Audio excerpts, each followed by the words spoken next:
Hello, everyone. I am back. Welcome back. Um, what's happening? Oh God. Let's do a little bit of a recap. Yesterday I played some 20 minutes till dawn again. Didn't do as good as it did the day before, where I beat the game. Um, Survived all 20 minutes. This time I played twice and I did not survive very long. Lol. Anyway, um, after stream, um, you know, I did some things here and there. We played some more Lethal Company afterwards, which was a lot of fun. Um, as soon as we started it, it immediately like people were screaming and shit, which is very funny. And yeah, fast forward today, I woke up. Um, the reason why I said that today might be a short stream, maybe I don't know, is because today, um, uh, something might happen. Something might come up, and if that does happen, then I will probably end stream to do that. It's kind of random. So I don't know when that will be the case. I'll stream as long as I can. I'm just giving you guys a heads up. Other than that, I woke up, I played Fortnite with some friends and stuff, which was fun. And then yeah, then I continued on with my day, working on stuff. Either way, we're here now. Hello.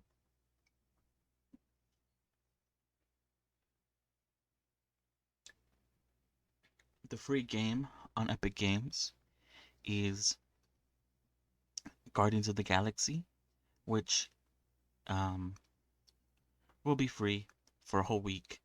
The daily free games is over, so hey, you have a full week to get this one. I probably won't try it, at least not now. Maybe later. I don't know. I don't think it was a. I think it was. I don't know if it was a good game. I don't know. Anyway, it doesn't matter.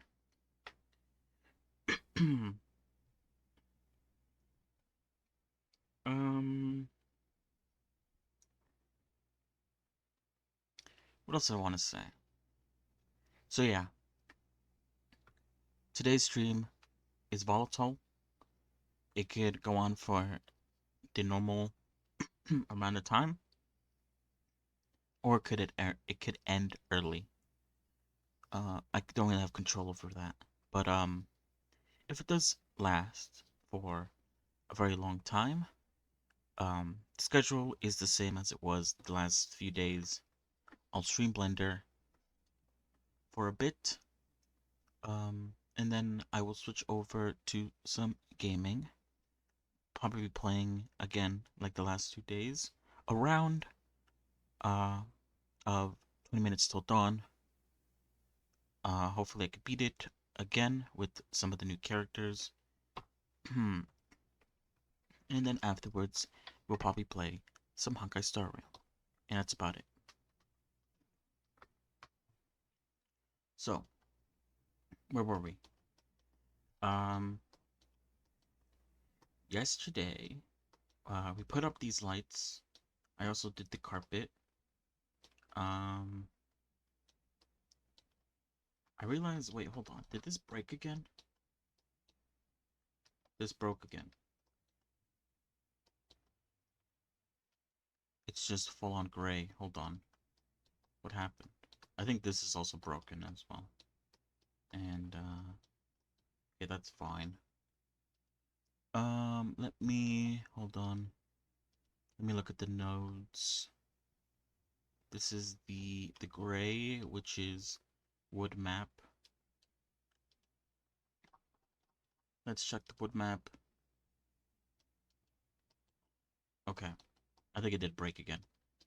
For some reason. Maybe I didn't save it, or I don't know. I feel like it usually tells me if like I'm about to like exit out of the thing if I didn't save it, but it also wait, hold on. I need to get this one as well. How odd.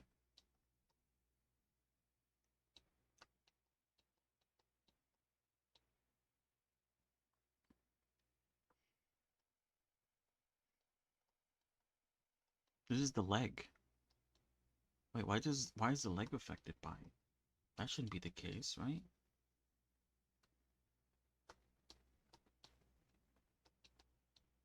What happens if I delete that? Hold on. I just realized there's something wrong with this these texture maps. Or yeah. What happens if I delete this?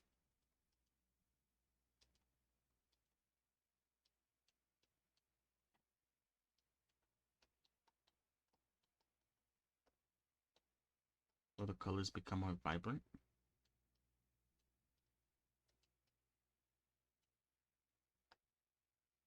Nothing seems to have changed. I think the reason why nothing has changed is because um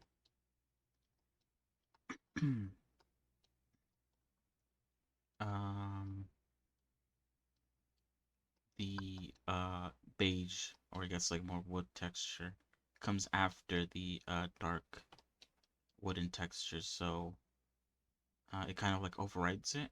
So even though it was painted on here, what is this? I wonder.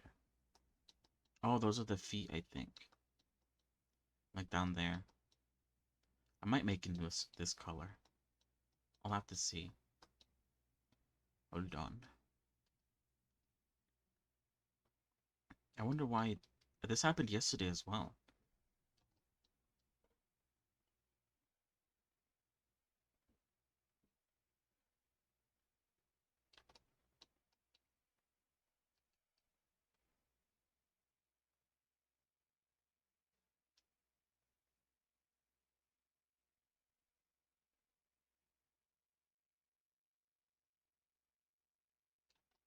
Let me just quickly fix this issue and then we'll go back to what I was going to do today.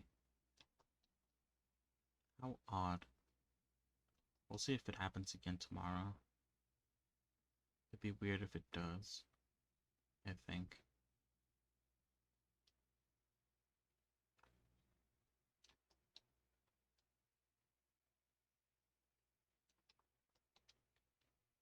Alright, I saved it.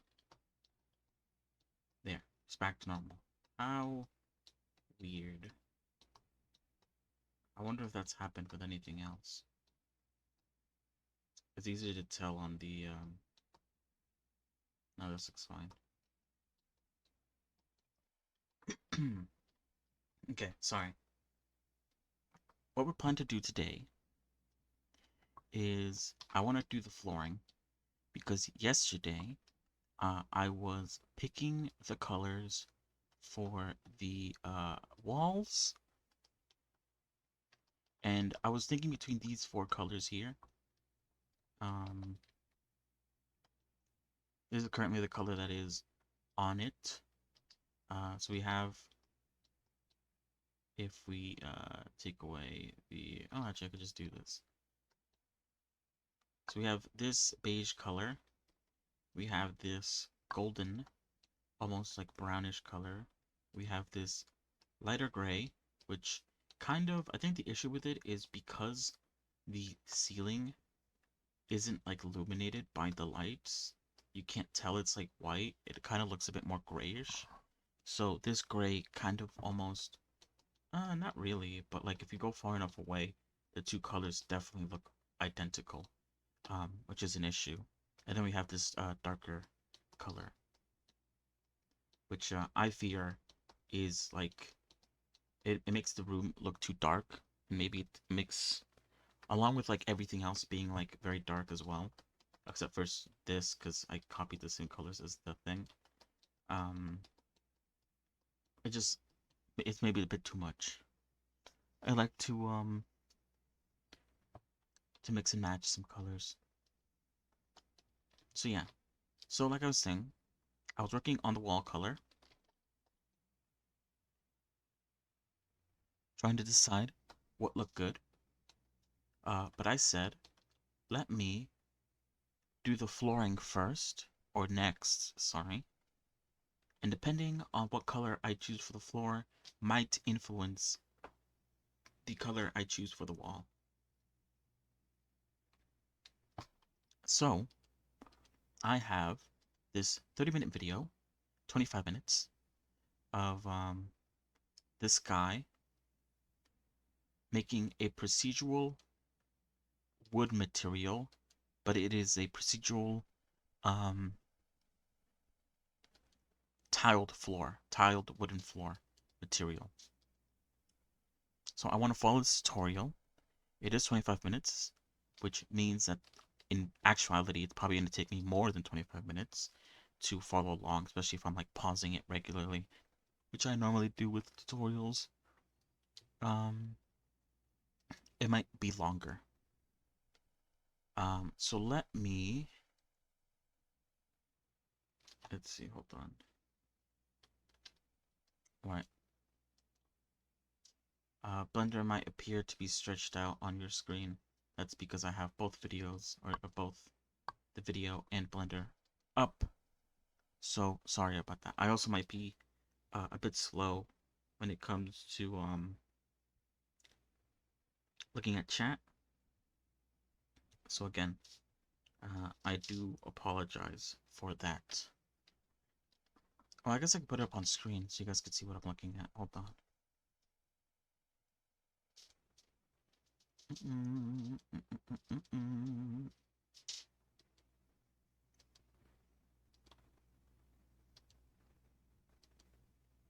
Here it is. Blender wood material. Okay, and it's procedural by Default Cube. Now I think someone mentioned Default Cube a long time ago.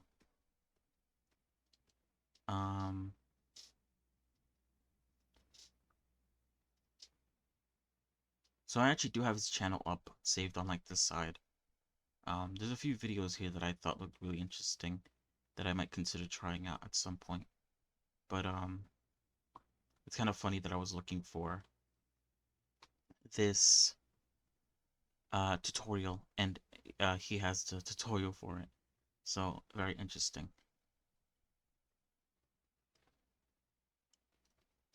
Oh yeah, let's go back. So let me put on my headphones and then we'll begin with making a floor.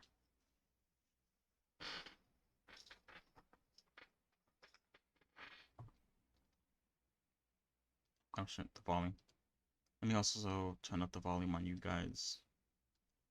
For you guys, sorry. Back in the day when I was a beginner, back when I had that gleam in my eye, because I remember I would go to YouTube and type something in like wooden procedural material tutorial, or Oh, maybe like wooden plank tutorial, and everything that would show up, literally every result was garbage. It was just telling you to take a wave texture and distort it, and it did not look like wood. And especially if you looked for these plank tutorials, they would also be garbage. So this video is going to be a homage, or really just kind of like the tutorial I wish I had back in the day, to appease like past version of myself. If I got in the time machine and went back to when I didn't know what I was doing, I'm sure that this would be useful. So consider this the best wooden plank procedural tutorial on YouTube. We'll see if that pans out. So what I'm going to be teaching you how to make, of course, is a procedural wooden plank material. You could also get rid of the planks and just make this raw wood, and some of the sliders that I'm going to, show you how to make, all the mathematics behind it and all this is the amount of tiling. So again, all procedural, no matter what tiling size you have, it will work. So again, number of tiles. We're going to talk about darkening, so you could have all of them be the same, or some of them be darkened or whatever. It turns out I typed in smoothness twice for this. I think this smoothness should actually be offset. So you can see here we have a consistent pattern. We're going to talk about how to randomly offset each of these cool. rows by a different amount. So it's kind of like you're randomly placing down tiles. Then we have smoothness. So as we crank this up, it kind of becomes like a slippery floor, or we could do or I guess, yeah, or we could do kind of like a rough wooden thing. So that controls that. And then finally, we're also going to talk about bump. In other words, how much the light catches the wood and all of that. So again, this smoothness just talks about the design. So here we have kind of like very straight lines, whereas the bump is just talking about like lighting properties and all that. So overall, not too many nodes. We'll try to do our best to show you what's going on here. Hopefully this turns out to be the best wooden plank tutorial on the internet. Okay, to get started, what I'm going to do is I'm going to add in a plane. The reason I do this is because normally you kind of apply this material to a floor, so it's nice to visualize it, on a plane instead of a sphere. The sphere is usually the last part because it works with any object with a UV map. What I'm doing right here is I'm just setting up the scene. Before we do any like node material stuff, I just like to switch to cycles to get, more realistic lighting results. HDRI, or really the background, set it to transparent, so that when we incorporate our HDRI lighting, we don't want the light, but HDRI lighting, we don't actually see it in the background. Now, if you don't really know what I'm doing right here, not a big deal. None of this is actually important to making the wooden plank material. All this is just for the lighting setup and making it look good. Don't worry about it. This is where the actual tutorial begins. So, step one of this, of course, is make a material. I'm going to call this wooden planks, and I guess we should save this as untitled. I already tried doing a take of this, but I ran into a technical difficulty. Don't worry. This is a true one-take tutorial. I wouldn't lie to you. What we want to do is turn this into wooden planks, which, we might have to do a lot of math to make those like little planks that are offsetted and all this. But if you think about it, we know that Blender, and this is just a nice little trick to get us going. Remember that Blender has a brick texture, and bricks are pretty much the same thing as wooden planks, except they're Bricks is the same as wooden planks. I guess that is true. Okay, so he pulls up a brick texture. I like how that's just there. Very convenient. a bit like thinner. Point is, start with a brick texture, and what we're going to do is kind of manipulate this until it's looking more like our plank design. What the fuck did he just do? He must have a... Oh, he put it up to a viewer. Interesting. I think he must have pressed a keybind or something. Oh shit, that's not what I wanted to do. Hold on.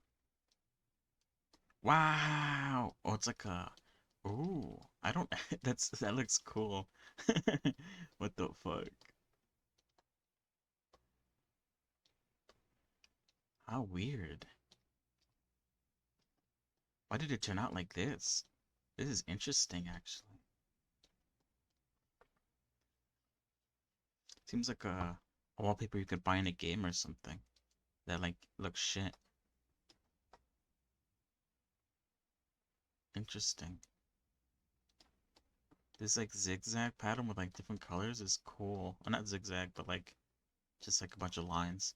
And this one, too, is pretty cool, too. Very interesting. Very, very interesting. First thing we can do, turn down the scale just so that we have less of these at once. And again, this thing's already procedural, so anything... Wait, did I unclick of it? Okay, there we go. Sorry.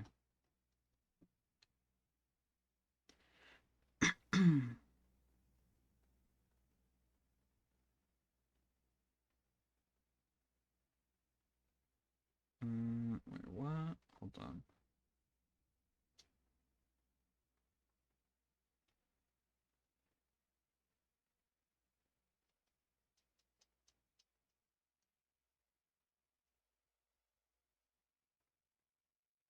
Okay.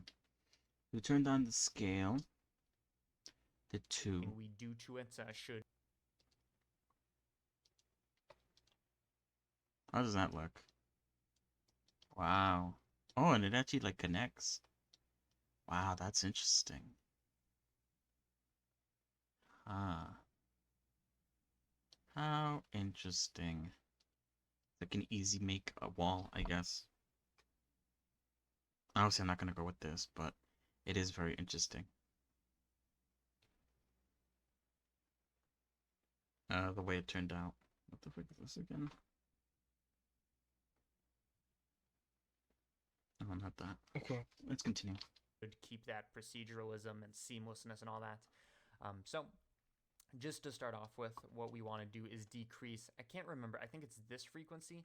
Point is we want to stretch it, and if we have this set to 2, we get some like very strange results. So make sure the bottom frequency is set to 1. These are all just parameters of the brick texture, and then slide this up until you have kind of like the length or the dimensions aspect ratio that you want your planks to be. Next thing is we're going to... Okay, so he does it, I'm just gonna like basically copy what he does. And if later on, after it's done, I could sort of play around with the settings a bit more. Or what the fuck? Here we go.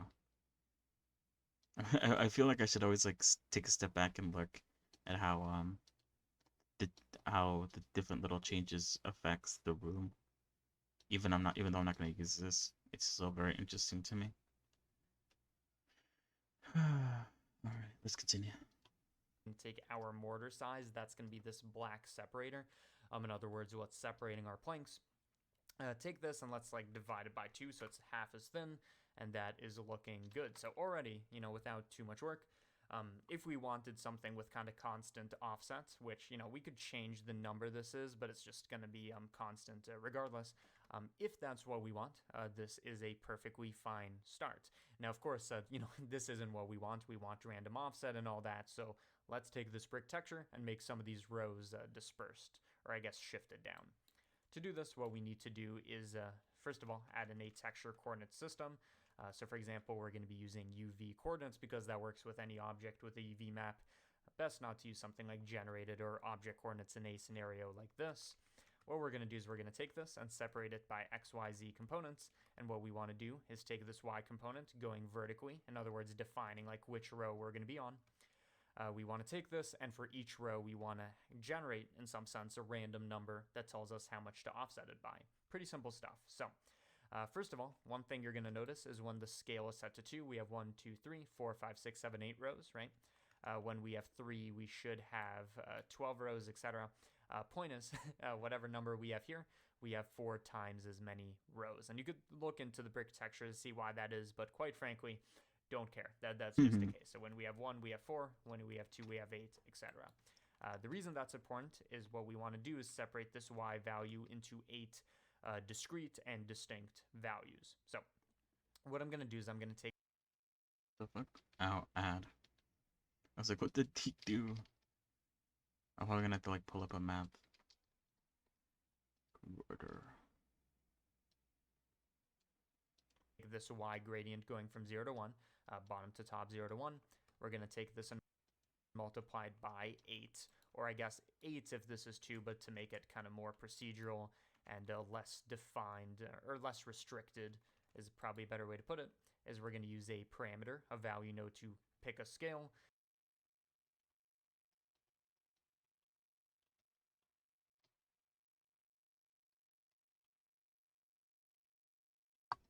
And then also, what we could do is add in another math node, set this one to multiply by 4, because again, that's the rule of taking scale multiplied by 4 to get the number of rows.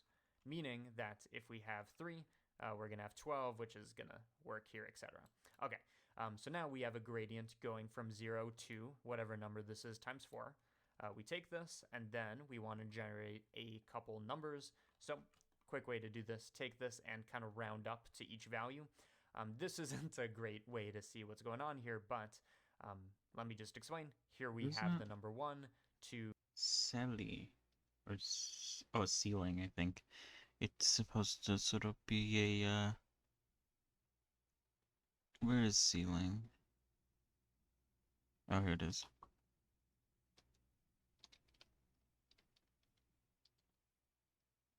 2, 3, 4, etc., etc.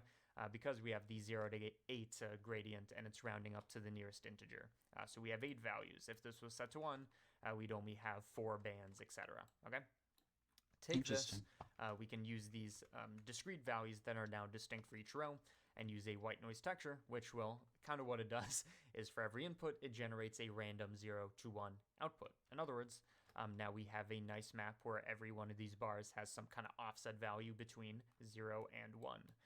Which is cool, because if we, If we take our brick texture, which again has constant offset, use this vector texture coordinate input and mess with it, then we have the result that we want.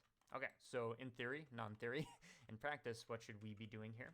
Well, we're going to make a combine XYZ, in other words, a coordinate system for this. Right now it's going to mess everything up because now we've plugged in a single vector for this. What we want to do for this is for y-axis, we're going to keep this constant. So again, we're using the y-axis from the UV coordinates. And for the x-axis, I guess we can use this manipulated one over here, which right now is going to make, not the result we want. And that's because we we exactly set the x values to be discrete, right? So there's no gradient or variation. So final thing you need to do, add this to the original x. So again, what's happening here is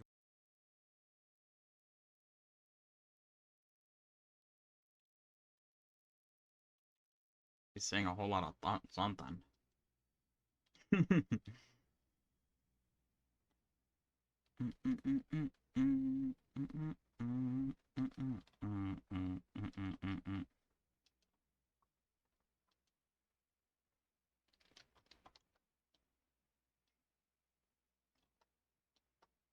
Interesting. How's that looking so far?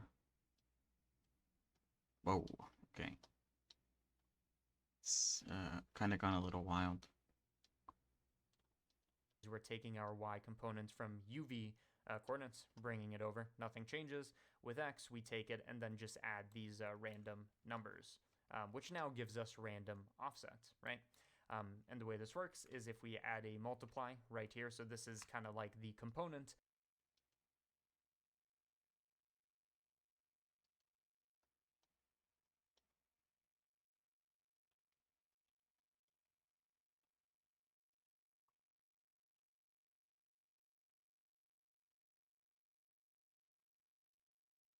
Is that an 8 or 0? I think, oh, he has a 0, I think, right now.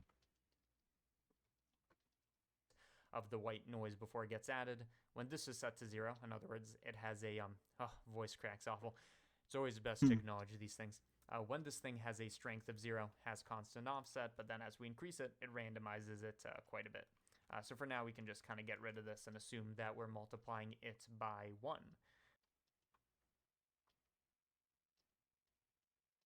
Okay, cool. Again, nice thing about this is that we now have this nice system that we can increase this number to whatever we want because we have this multiplied by 4 equation, and then we have this procedural kind of offset situation. And this is kind of like how I made the tile slider from before, okay? So this is a good start. By the way, if you don't like the randomness that it generated, you could make this 4-dimensional white noise and then pick seeds for different kinds of offsets, but whatever. I'm going to keep the seed at 0. But that's another slider I guess I should have added in. Okay, cool. So now we have kind of like the base pattern for our tile. Kind of. It's a little big. You could always change the scale, I think. Or I guess our planks. But currently these could just be rectangles, they could be bricks, they could be whatever. So let's make these specifically wood. And this is kind of like the part of the tutorial that matches a couple of the other ones. But hopefully we kind of make it look a bit more real than those other guys. So currently we have these planks going along the x-axis. So in some sense along the y-axis, but going from left to right is the way you want to think about it. If we look at this wave texture, we want to set it to y. Again, you'd probably think it's x, but don't worry about it. It's kind of like perpendicular to what you think it'd be. You take a wave texture, and again, what we want to make is the wooden grain here. And the trick that everybody seems to know for this is you take distortion, bring it up just to add a bit of distortion. We then crank the detail to make it like, 8.8 and 16.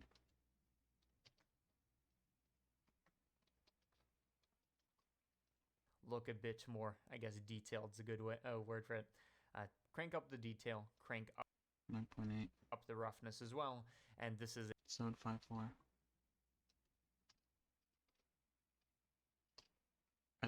That is not a point.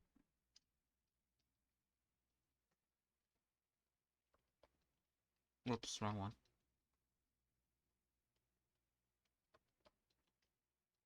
Is a good way to, kind of start off your wood texture. Right now it's looking more like, tree bark, but we are going to manipulate the initial coordinates coming in. Also, we can make it more dense by adding in more scale or more lines is another way to think about it. A way to make this look more like wood that some tutorials talk about, some of them don't. I wouldn't recommend listening to the ones that don't.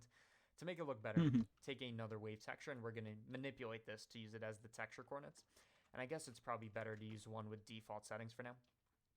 What we're going to do is, first of all, we're going to use the UV coordinates for the texture coordinates for this, because again, ideally, at the end of this, we just have one coordinate system, so they're all branching off UV coordinates. For example, or it could be generated, whatever. We take this, we're going to plug it in right here, which is heavily going to mess up our thing. First of all, make sure it's going the right direction.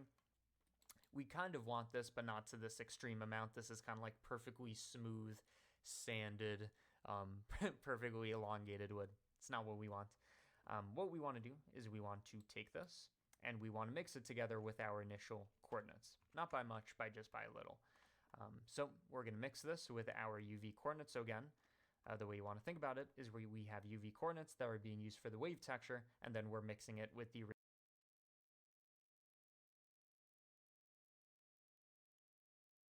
probably the wrong mix.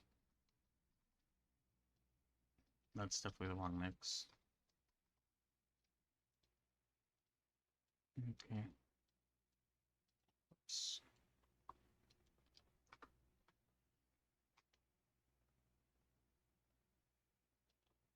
Okay, so this is plugged at the bottom. Wait, no, it's plugged at the top. And the UV is plugged at the bottom. I'll probably organize this once I get it done. But right now, I'm just gonna wing it. Original coordinate system, meaning if we set this to 1, it's going to give us wave texture, and otherwise it's just going to give us UV coordinates, okay? So what we want to do is just kind of crank this down a little, and you're going to notice that, you know, the more we do this, the more it's going to distort. So I'm going to crank this down a little, like I just said, and then to make this look more like wood, we need to mess with the 975.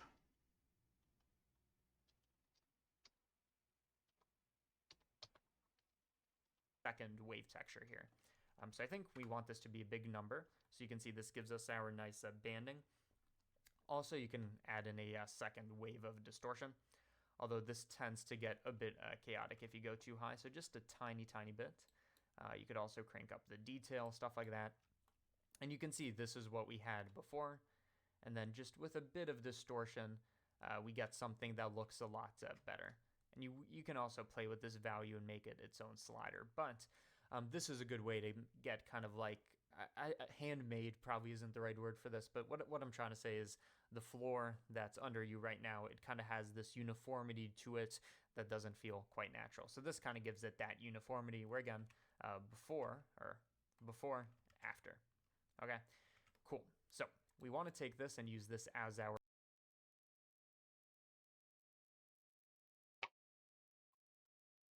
Sorry, I didn't catch so much. I think you just made 16.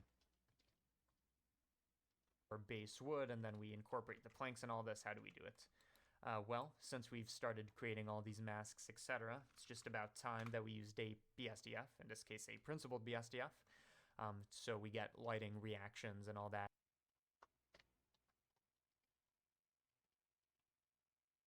I think I just copied something.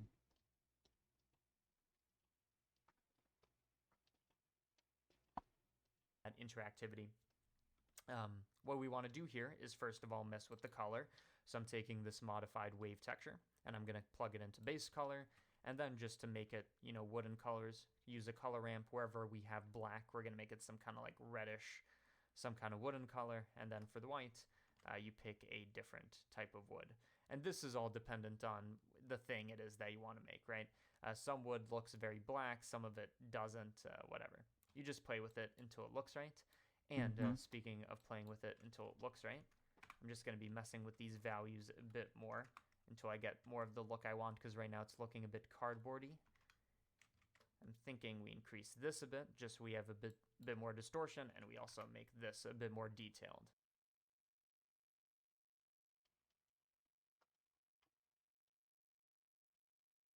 It goes 25, 2.5.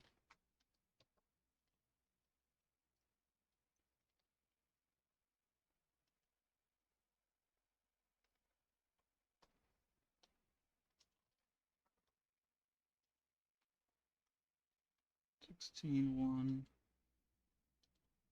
That's looking a lot better. Okay, so this is kind of like a perfectly, flat wooden floor and all this. Okay, so we've picked two colors, and now we want to incorporate our wooden planks. There's a couple ways you can do this, but probably the fastest way is we're going to throw in a mix RGB. So we've already done our color ramping, and now we're going to send this to another, color operation or color process. The way you want to do this is multiply it by, well, I guess we could either mix or multiply. I'm going to take the factor because the factor is the one that has, black and black where there's the tiles, or I guess I should start saying planks and then white everywhere else, whereas the color kind of has this variation. We are going to take this and connect it, take this and connect it as our factor, which is going to give us this, and I guess we want this bottom one to be black. There we go. In other words, we're multiplying the initial color with black only wherever there's border. Wow. It's like a comic book. Um.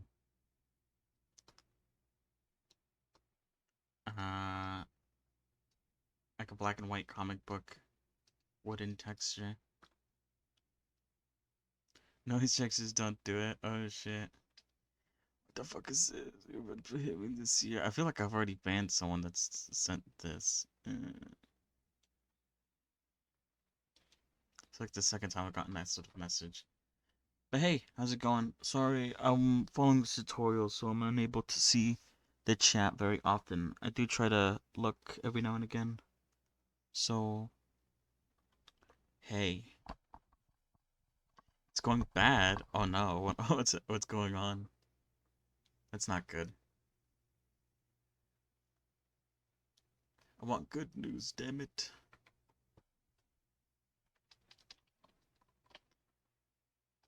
It is a really cool texture though. I like it.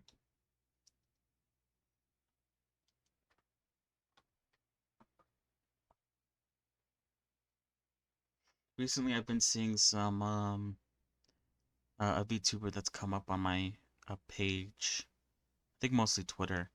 That's going off of like a very rubber hose black and white style. And that kind of reminded me of it. I accidentally may have uploaded some hentai to YouTube because it was videos folder and my YouTube terminated. What? That's wild. What the hell?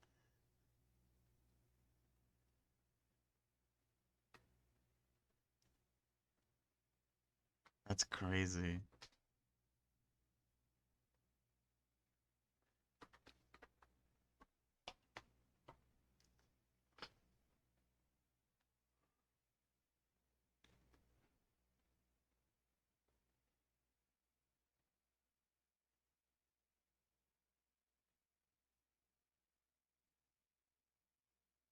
Yeah, the questionnaire, everything. It was fine the next day, blam. Repeat offense apparently was like, well. That's odd. I did just eated everything. Understood.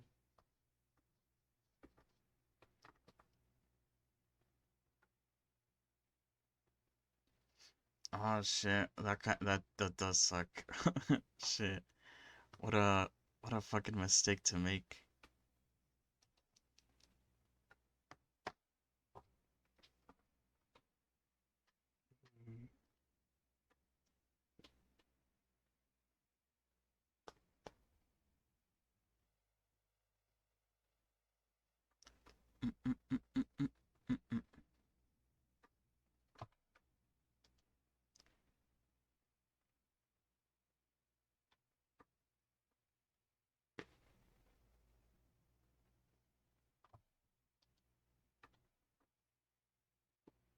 Mm.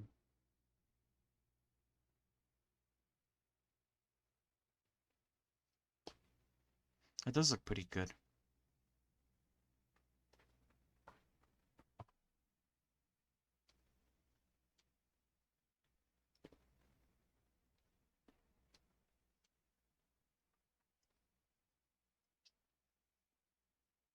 When texture scaled down 15 times, scale to threatened look.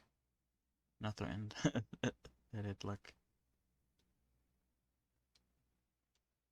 Ah, I see. I do see that.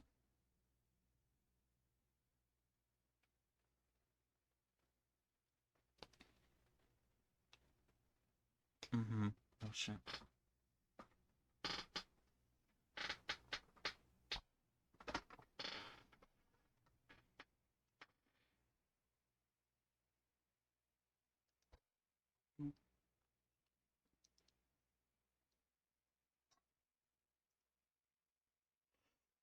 It looks good overall. I like the way it looks. Mm-mm-mm-mm-mm.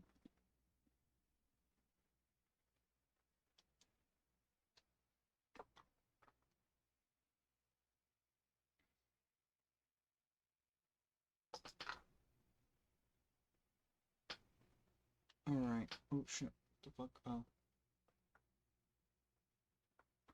I'm gonna continue watching this video. Almost done. Kind of. 10 minutes left. Yep, back to my procedural wood. This one's a pretty good one though. which is white in this original mask. Otherwise, it's going to multiply by 0 in the middle. Okay, so now... Alright. So it becomes an hour. Hopefully not. So far it's been going pretty quickly. He's he's done a good job of explaining it. Let's hope though. It does happen quite often. Now we have our wooden plank separation. Another thing that makes this look super realistic is having a bit of variation. Even if you think your wooden floor has perfectly identical planks, it's probably not the case, right? So what we're going to do is we're going to do another multiplication, but this time... Wait, what? He did a multiplication on the first one? Oh, he did. Oh, I thought he did a mix. I guess he said either one, so it's fine. Whoops, okay, there we What go. we're going to do is we're going to do another multiplication, but this time, I think we can use just this output right here. I'm going to bring this down to black just so we have a bit more variation. Oh, shit. There we go. And let's see if this works. If not, we can add in another brick texture.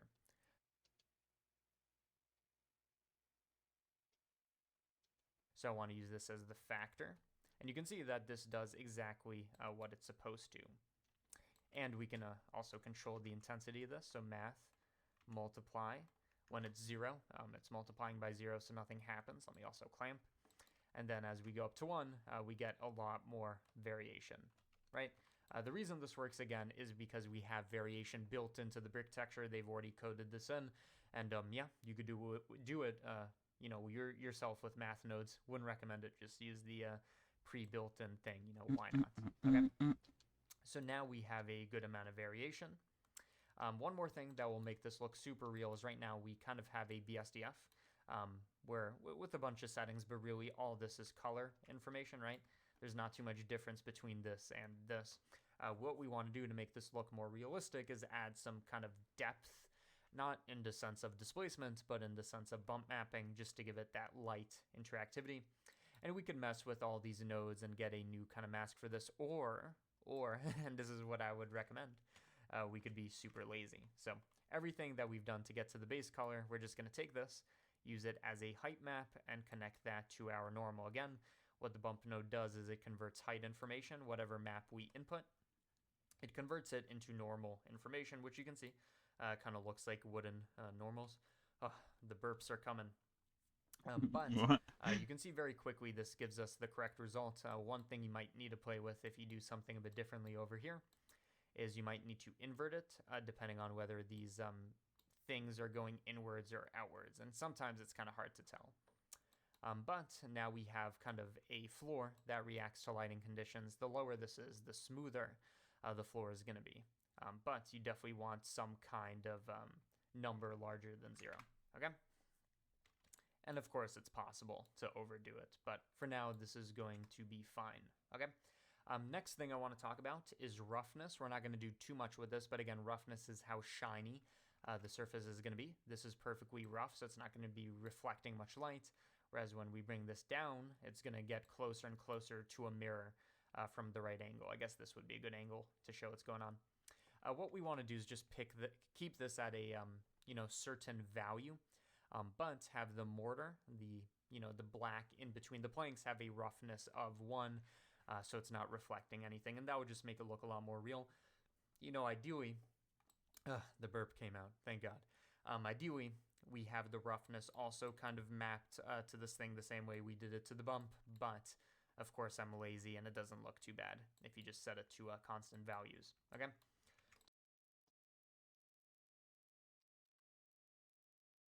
To do this, what we're going to do is we are again going to extract the mortar. We are going to use a color ramp. So again, black is going to be the interior. It's going to be the planks, and white is going to be everything else. For the planks, we want a roughness that's pretty close to 1, but still somewhat. Okay, use the factor I was going to say. Reflective, so let's do 0.7. So now we've modified the planks. And then for the white, which is going... Wait, what? Oh. Let's do 0.7. So now we've modified the planks. And then for the white, which is going to be the mortar... That is not the right thing. That is not the right way to do this. I hate this thing. Okay, that is still not how it works. Hold on.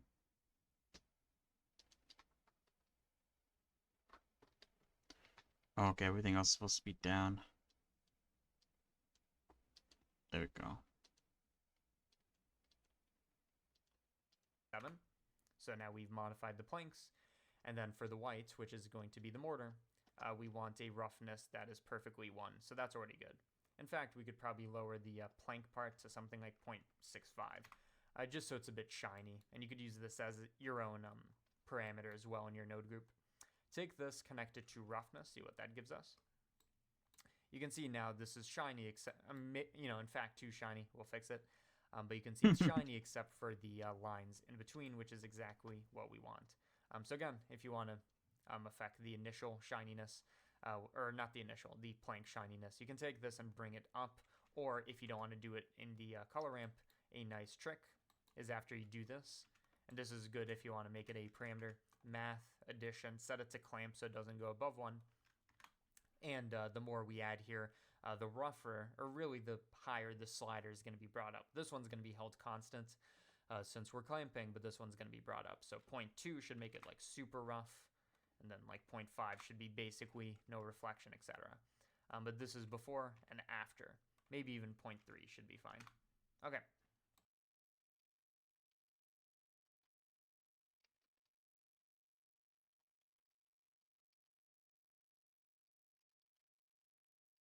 Ah, shit.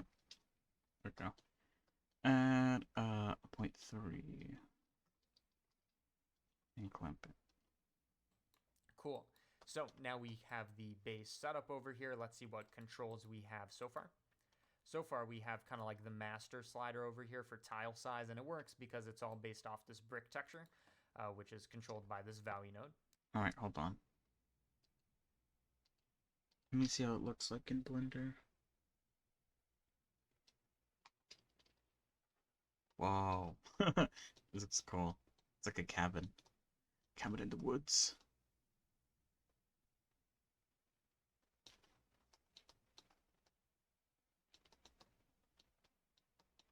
Obviously the color is black and white now, because I didn't follow his instructions when it came to changing the color. I still don't know.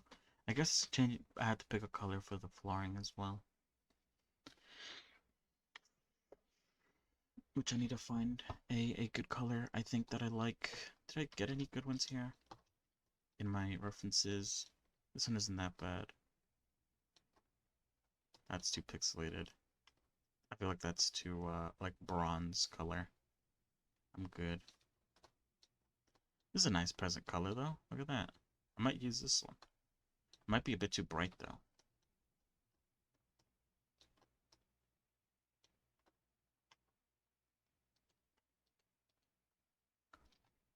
Okay, I think now we're basically done. I think now he's gonna go over how to convert it into a group, so you could change all these values in one place instead of having to like go to each individual one, like going to this one to change the thing, and then going all the way to here to change this other thing. I guess we could finish watching it. It looks like, yeah, he like organizes it. And then thanks Patreons. Thank you, Patreons. All of you out there, my Patreons. No one. I don't have a Patreon.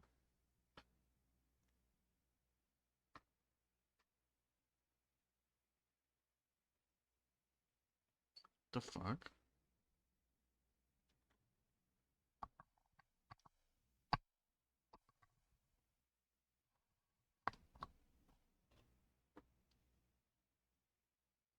I also need to make it.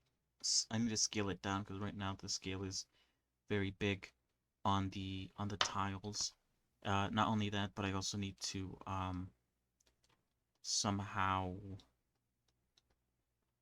apply a map, a texture map, so that I could make this only affect the floor and not the ceiling and the walls. Although this would be kind of nice for the walls too. I could customize the room that way, but not right now. Right now, I think let's just get a single color down.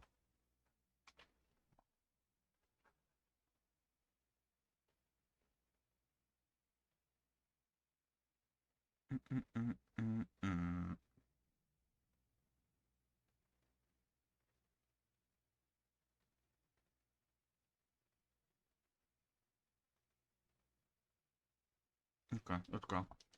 So it's going to work with the offset and everything, because the white noise will keep working, etc. And the darkening values are going to be controlled, again, by the brick texture. Another parameter that you might want to be able to control is the reason we had this multiply, I believe, was for the darkness variation. So let's just add a slider for that. Set it to 1. Bring it over here. And it's always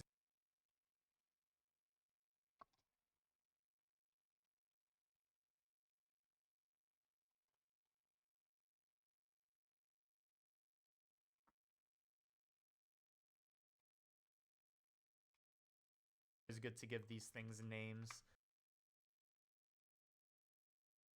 Oh, okay. So this one, I believe, controls scale. He named the second one Darkness or something like that. Oh wait, did I bring it down accidentally? I did. He called this one Darkness. Darkness. We'll be a bit lazy this time. So this is dark. This is tiles. Okay, never mind. I will call it tiles.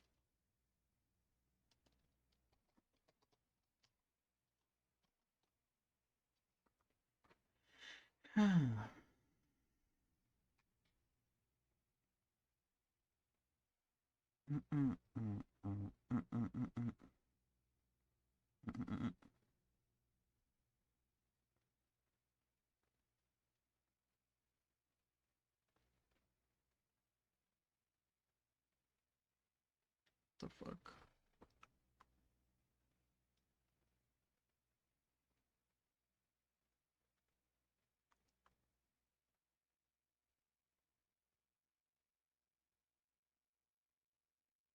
What the flip? Okay.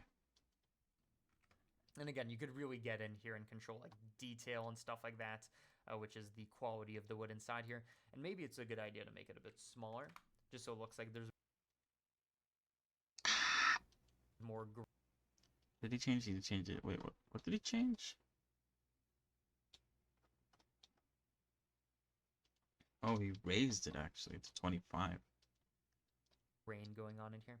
You could control these things, but generally, I don't like messing with too many of these. Maybe we'd want to control for this one because it really changes the look of stuff. You could get a super, I didn't want to keyframe that. You could get a super smooth looking wood, or you could get one with quite a bit of coarseness. I'm going to bring this down a bit. All that's up to you, but for now,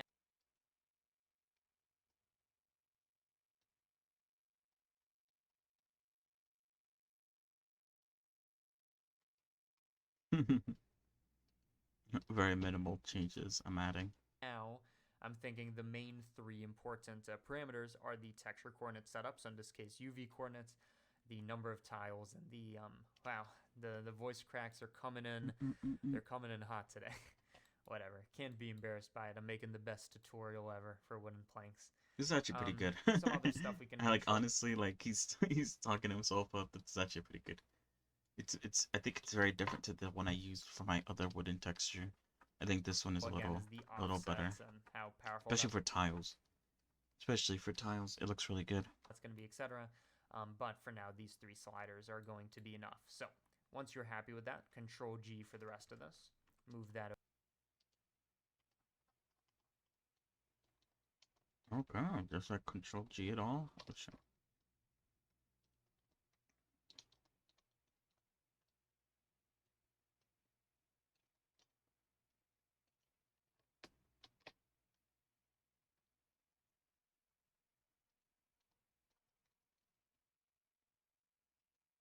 over, move these over. And then, of course, we could always modify these. But I wanted to show you how I got that initial sphere in the beginning. I just added in a sphere, subdivided, Control 2 to do that, quickly. We take this, we apply the same material, and the reason this is going to work, at least kind of work, we'll talk about why it isn't working exactly, but the reason this pretty much works is, again, it's going to be using the UV map, which every object, at least primitive, comes with inherently. So, always scares me. I wonder if you could hear that miss thing. I always comment on it. Every object comes with a UV map. You can see this actually alters it because, again, it's based on that. The reason there's this seam down the middle is because there's a seam from here to here. So even though the pattern goes across, maybe the darkening doesn't, because the brick texture, I guess, isn't inherently compatible with seams. So make sure your object has a seamless UV map, or otherwise, just look at the other side of this. The reason this looks weird, other than the seam, is because it's going horizontally instead of vertically.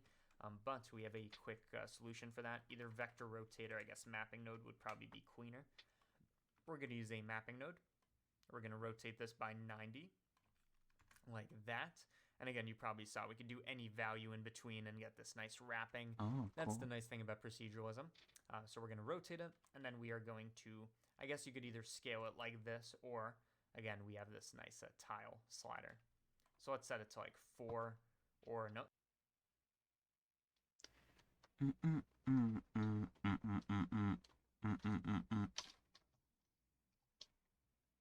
Mapping.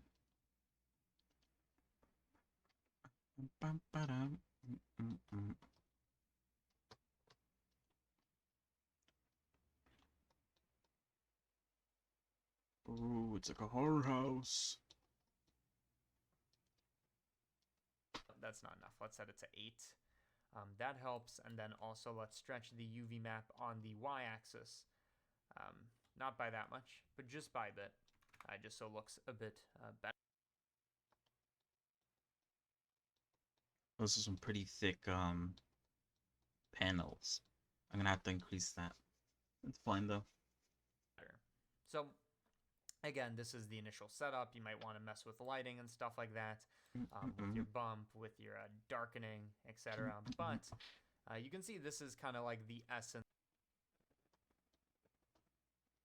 Made this, what is it, 0.75? You made it. Oh, that does. Oh, I kind of like that. Oh, it looks really good on the walls. Darkening. How does that look? Oh, cool. Okay, good thing. Good thing I could go back. Sometimes you can't go back, which is really weird. But sometimes I forget. It's like an effect. I don't know. I don't know. Like the ground starts disappearing underneath you. Anyway. Of how you make the this is the essence of how you make the wooden materials. I think I've done a good job. Pretty much the rest of this is connecting more parameters, as you can see over here. Nothing special. I made the lighting setup look a lot better, which is why, this looks better. You can see we have these area lights, etc. But what did we not have? We didn't have the initial, or we didn't have the offset, which the way we do that is I just controlled the multiplication of the white noise before it reaches the combined texture coordinates.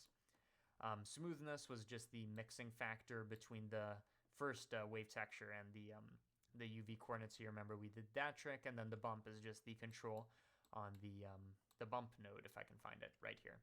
So essentially it's the same thing. Anyways, Sorry. if you want to get this original Blend file with all the settings, and it's also like packaged nicely and everything, I'm gonna rename this, but that is going to be available on Patreon. Patrons get access to all Blend files that I make. Wow. So this and all the others are going to be on there. Exclusive tutorials that I'm going to start. This was ramping 3 up years again. ago, or I I guess was busy 4. with November, but I got sidetracked. If we're going off the So years, now I need to obviously. start making more exclusive tutorials. Wild. You also get Kind of crazy how useful they still are, even after all this time. Alright, so we're back. So let's play around here with the size. Is that good, or do I think I need like one more?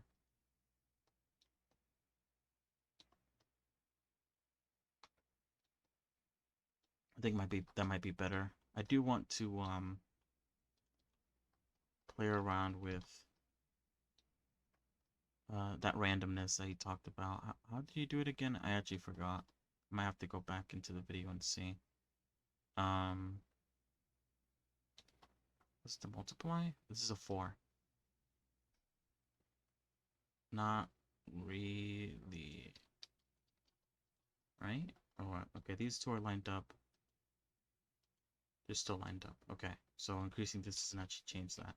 It's kind of more like a seed thing. The Z-ax, what does this do? It's nothing. Okay. It does nothing.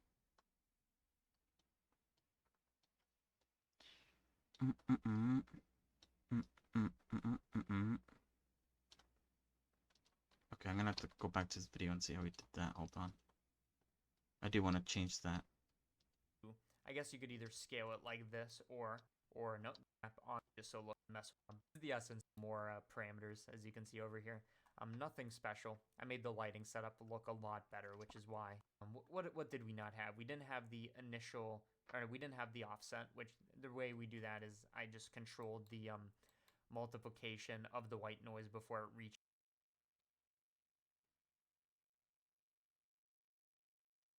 the combined texture coordinates.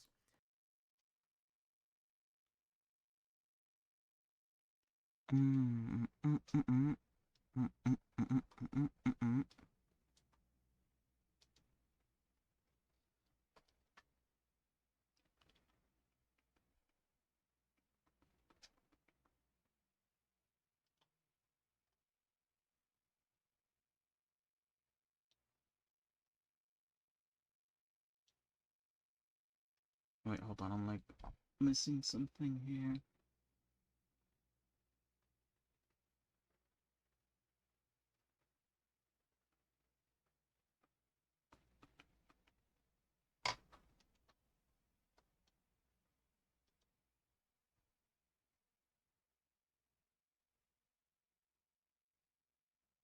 Is a multiply into a cell. But this is a multiply add. Unless this is an add. Hold on, let me increase the quality. If that helps at all. Not really. Oh no, wait. He has a multiply into an add. Wait, no, that isn't an add. That has to be the cell. That isn't a cell. Not going into white noise into a multiply. And then an add.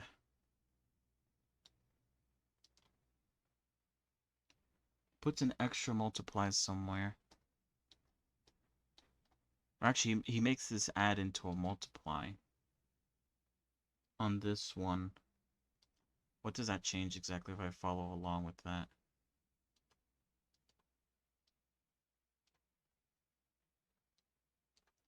Okay, let's change it to multiply.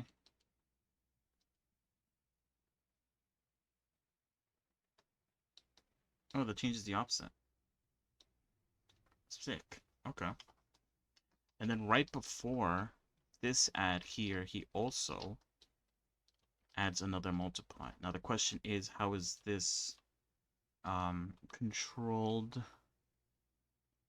Okay, one of the is obviously the noise texture, and the other connection, I believe, is the one controlled by us. So let's do that. Let's try that out.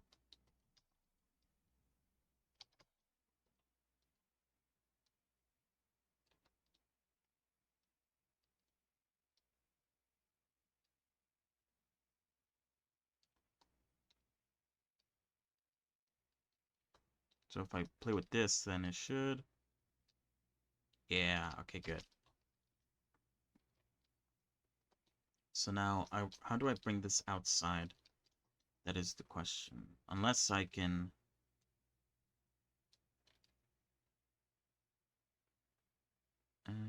let's just go. Goes to this multiply.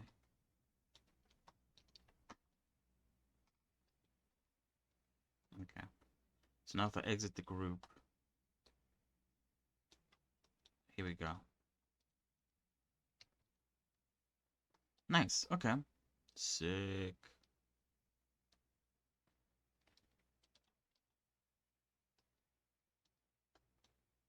What should I go with? I still think like the tiles are maybe a bit too big. Or maybe the detail is too much. I think this is good though. It gives a nice semblance of rain. Oh, I don't like that though. Okay, that's a lot better, I think. For some reason, it messed up the top and the sides, but not the bottom, which is exactly where I want it. So it's whatever. Um.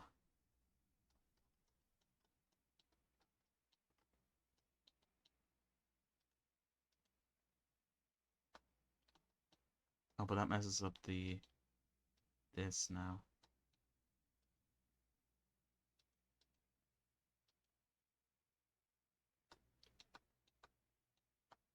Okay, that might actually be good. Let me play around with the colors then. I did say I really liked the way this looked. So I want to see if I could pull the colors from there. Forgot how he had it. So let's test things out.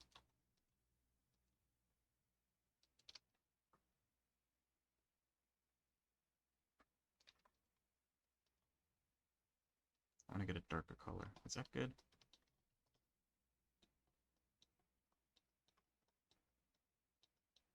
Ooh, wait, I think I want to switch the colors around. Hold on. Do I want to switch the colors around? Or actually, maybe the other way was actually fine. Hold on. I might also need to add some other bits and bobs in the middle. I might need to make this darker too.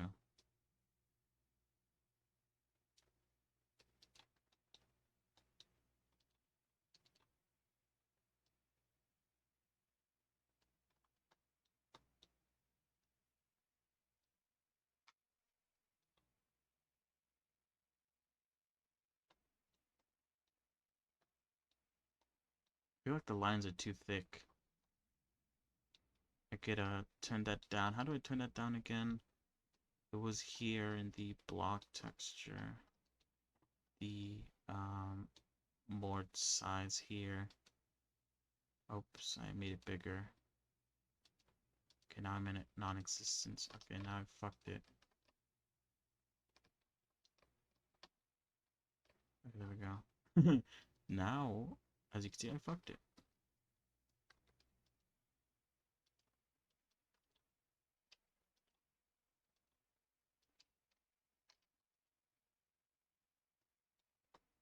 That's better.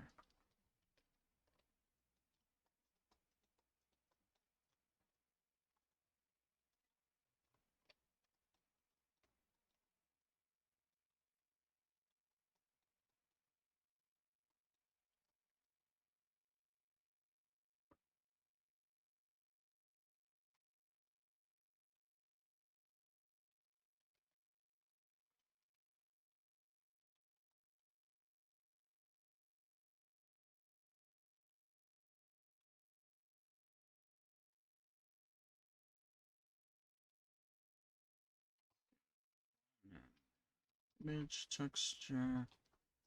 We're gonna make it a new one. I believe we have to go to K. And we'll call this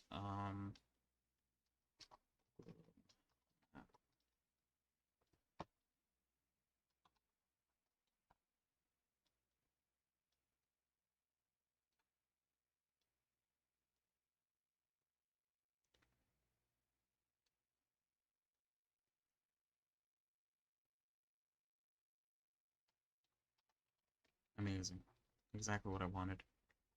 And then we go into here and we go to the room map, save it, and then we click that, and then we click on the floor.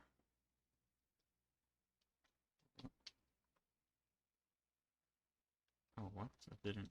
Okay, whatever. What's the floor? Not that. I think it's like one of these small ones. Okay, that's the ceiling.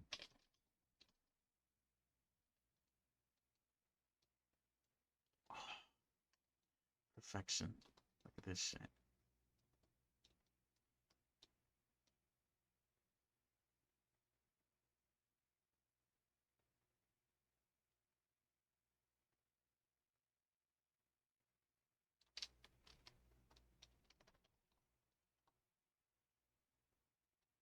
Look at that.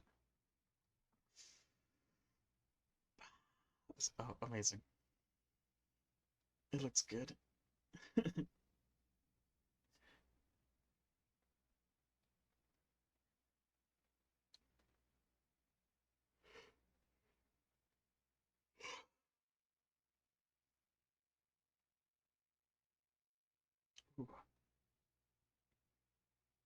Oh god, sorry for the yawning.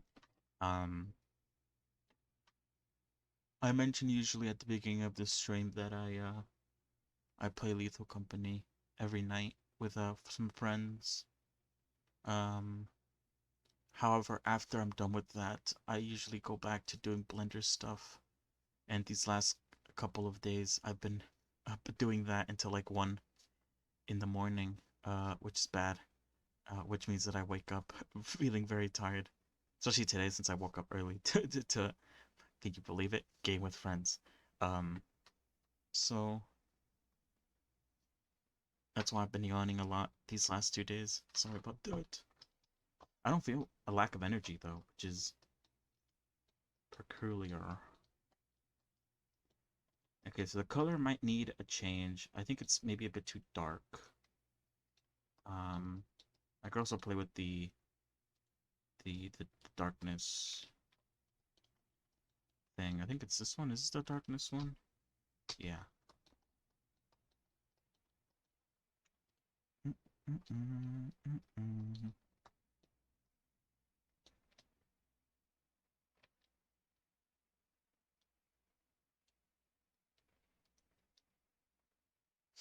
Yeah, right.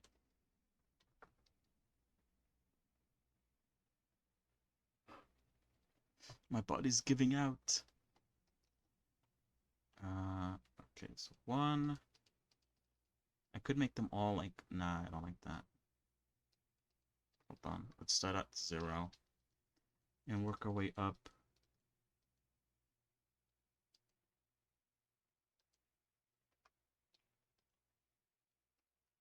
I think, okay, we were at 1 last time. I think maybe like 8 or 7 might be better.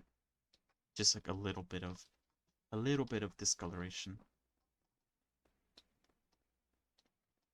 And let's work with the colors now.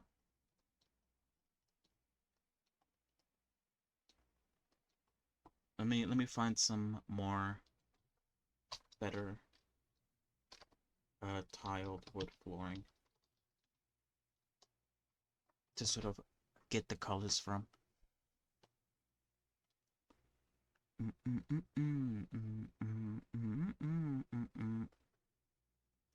The question is, what color do I want? I feel like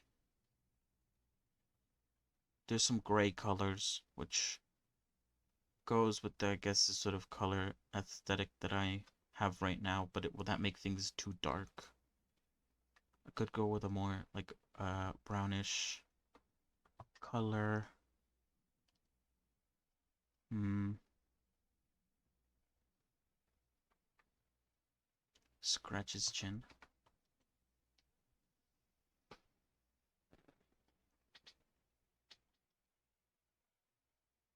You could go with a very dark brown or white.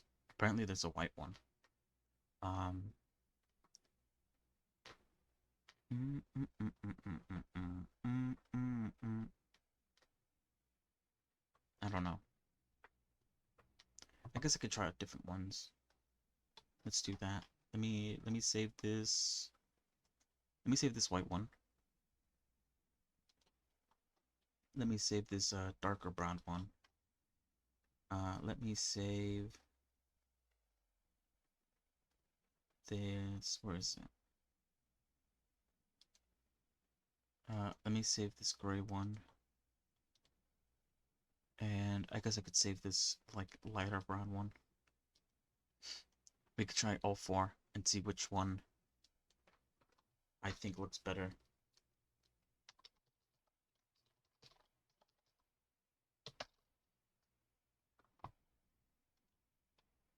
Oh, this one's too blurry. Never mind. This one's too small. Never mind. That one's also too small. Never mind. Fuck. Okay. The only one I could save was the white one. Let me try to look for others then.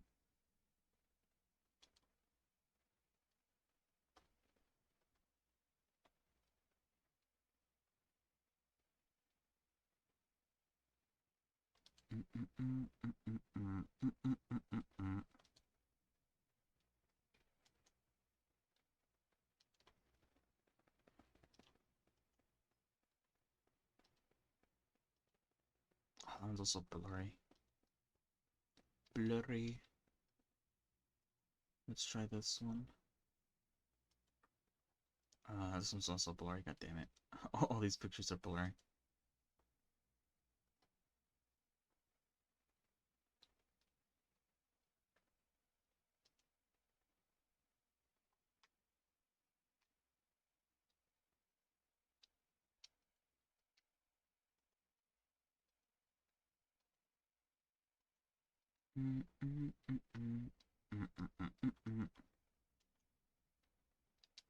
But hey, you're back. How's it going? What are you gonna do about your YouTube being terminated? Are you gonna make a new one? I guess. Hold on. Oh, that one's also blurry. God damn it. God damn it. Mm, mm, mm, mm, mm.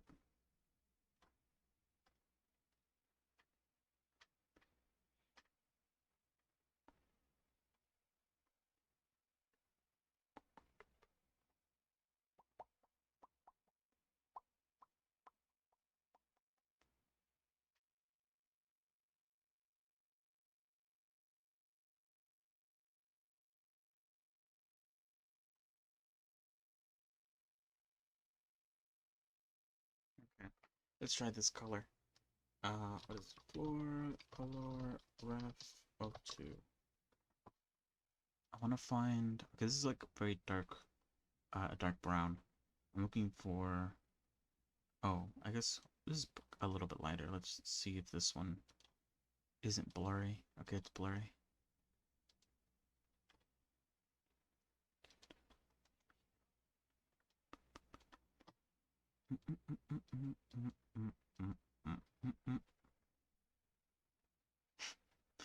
There's just a dog on the floor on that picture.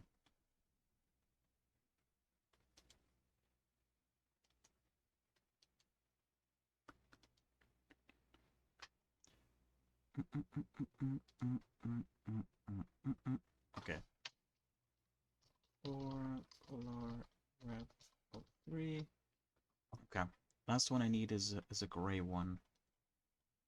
And then okay, that one's blurry, god damn it. And then I will load them up on screen.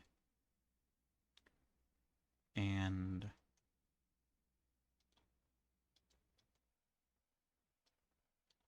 I might actually use this one.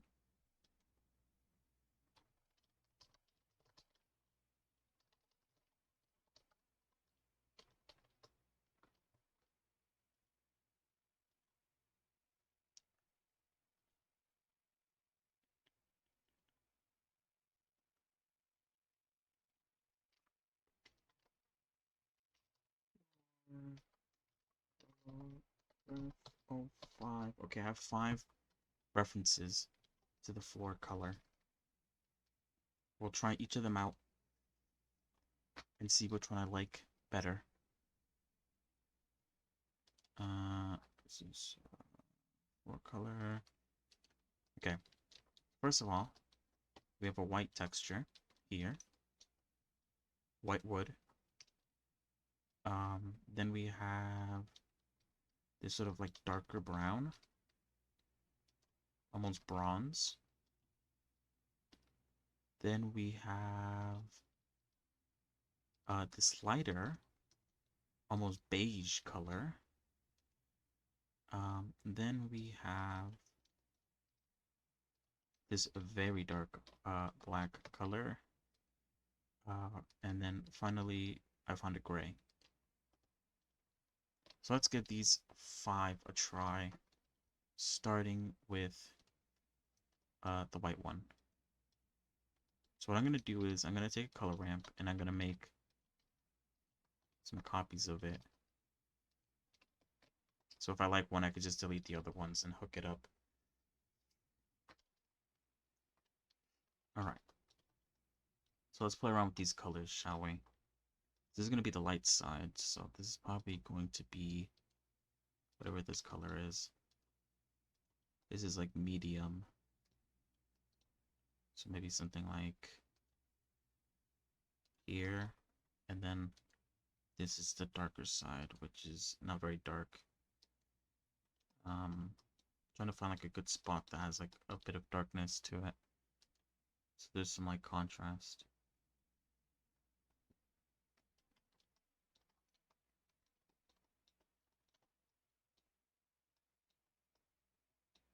I could also play with the settings here.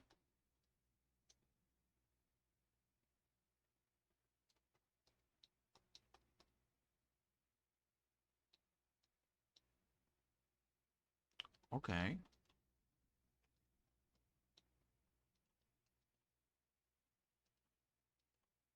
want to see like constant. It's funny. We'll keep it linear. That doesn't look bad. I think. It is pretty much gray, but there's like a different kind of gray here. Yes, that's white. Next, we will try out this dark bronze color. So let's start off with a light, this light brown over here. I accidentally hit like a really dark spot. Hold on.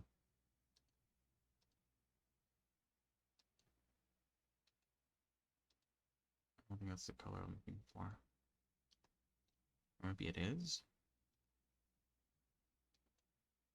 I don't know. Okay. We'll go with that. And then this middle one can be like this color here. And then, whoops. This could be this like dark color.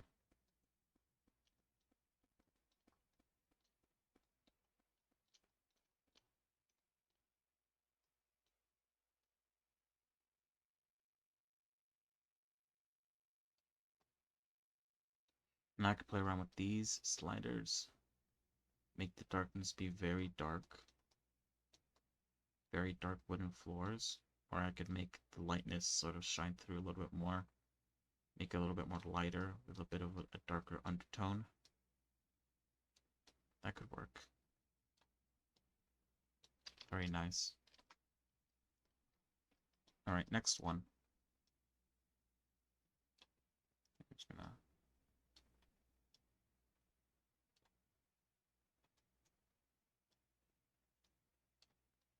Sure.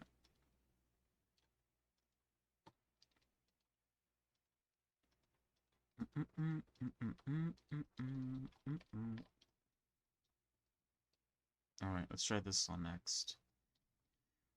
Let's try this light color here. So for the lighter color, ooh, I think this spot here is a nice one. Okay, I don't think the color changed that much if I'm being quite honest. Then for this one, we'll choose like this color. Then for the darkness, we'll choose like this color maybe. How does that look? Okay. Not bad. Let's play around with the middle one. Make it lighter. Make it darker. Very interesting. Interesting. Colors changing are very interesting. This is probably the closest one to the original one I just had. Have I tried this one yet? No, I haven't. Let's do this one then.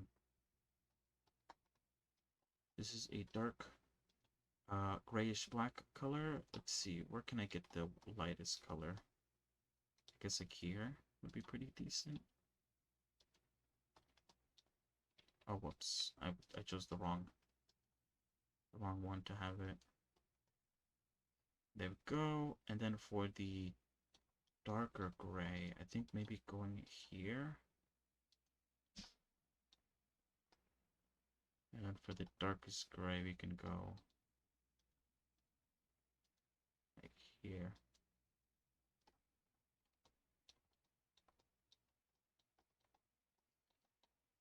Interesting. Make it lighter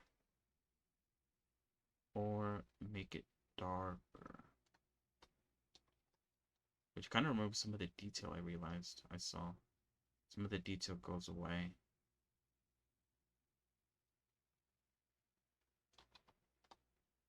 Interesting. I don't hate it. Okay, and then last but not least, I forgot what color the next one is, hold on. Oh, that's right, this gray color.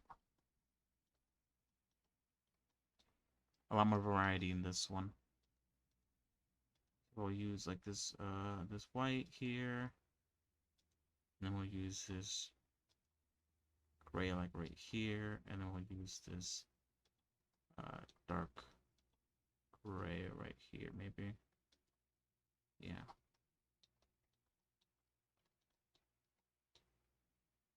So I can make it lighter. Or, which I usually tend to like a lot more, make it darker. Now this actually looks kind of weird. It looks kind of like fabric almost. It does not look like a wooden flooring.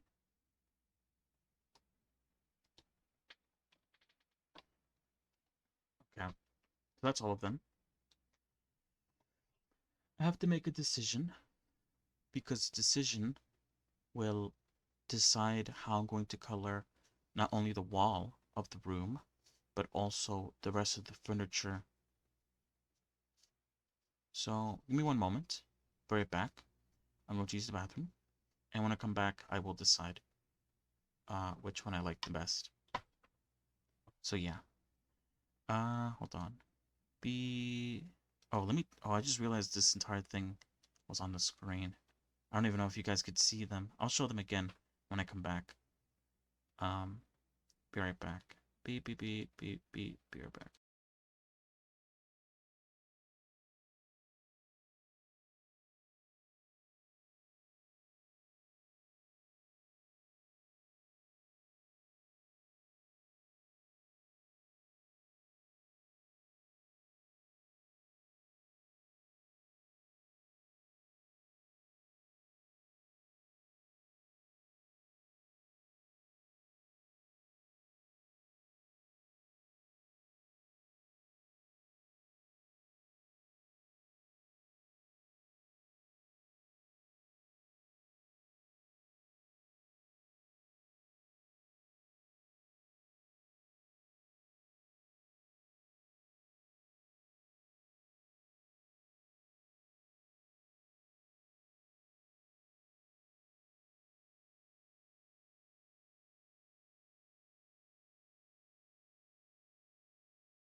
Hello everyone, I'm back.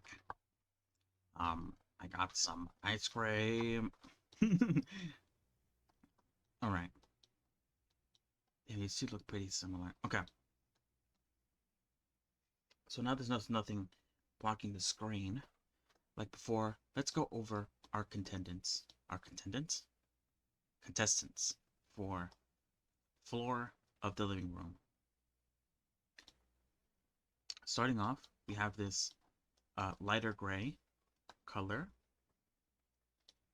As you can see, it kind of like from far away, it kind of looks like what is that material called? That really like shiny, almost like silky, but not. I don't think it's silk.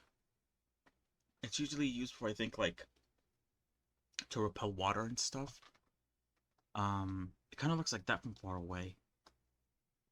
And these like white bits are like the shiny accents of said silkiness, I guess. And then yeah, I don't know why it looks like that to my head. Of course, we could change it. These are the changes. You can make it a lot whiter, and I think that sort of matches, I think, the color of the white one. But yeah, that's the first contestant. The second contestant is this dark gray one, which, as you can see, immediately starts off dark gray. I kind of like how dark it is, though. I don't know how that combines with the kind of combines with the furniture. I fear that due to me following these references, and most of the references just being like black furniture, I fear that the room might look dull or too one color-y. I don't know. But I also don't want to like put random colors. I do want it to look good. So anyway, that's how it looks. Let's test the... So we make it more this way. Kind of looks a little bit more like the lighter gray one. But I do like how it looks here in the really dark gray. Alright. Third contestant. This light beige color. Yours is at its darkest. It looks really nice. If we move with the thingy, we can make it a lot lighter. Making a very light beige with some dark accents. We could also play with the darkness, so it's not like these panels here are dark. I'm kind of just like assessing all of them at the same settings, just changing the colors slightly. Here is the sort of dark bronze color, very rich color, I think. I don't know, I'm just saying words. People use these words when they talk about stuff like this. I don't really know why or the meaning behind it, but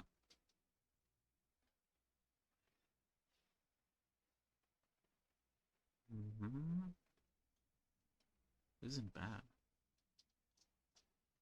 That's pretty cool.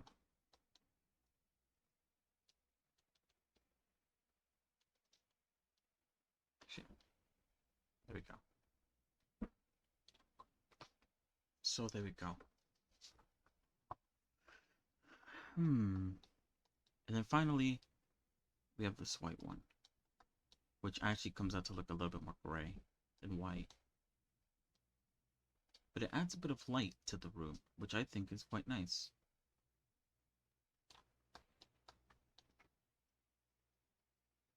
So, what are we thinking?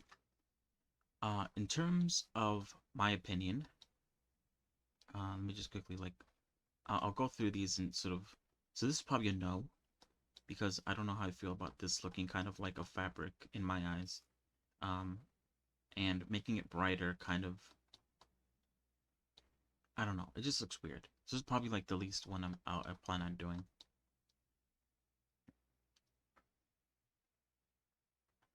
We have this darker one, which I think when it's dark it looks really good. And I think when it's light it also looks pretty good.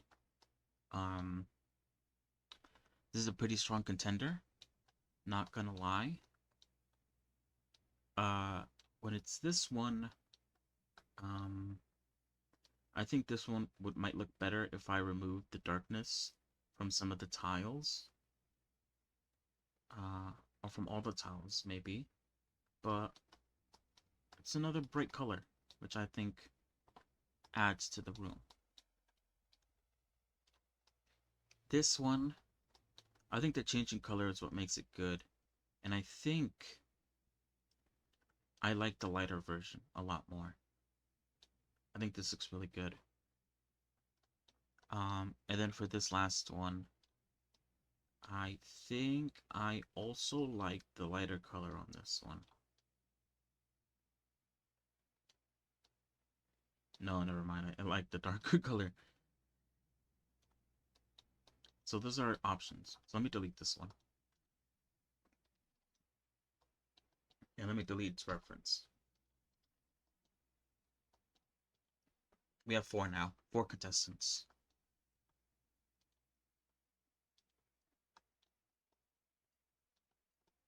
Okay. So like I said, this gray looks nice. I think it looks pretty good. This color here looks pretty solid. This color here looks very solid as well, although I do need to reduce the darkness in some of the tiles, so I think make it look a lot better. And then this one, I just like the color of this one. What's the difference between these two? This one's a lot lighter. Honestly, I can keep all 4.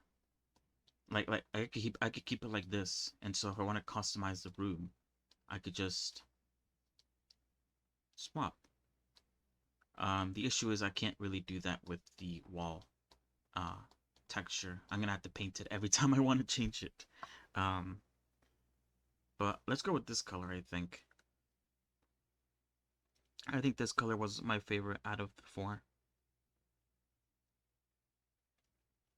But I like all 4 evenly.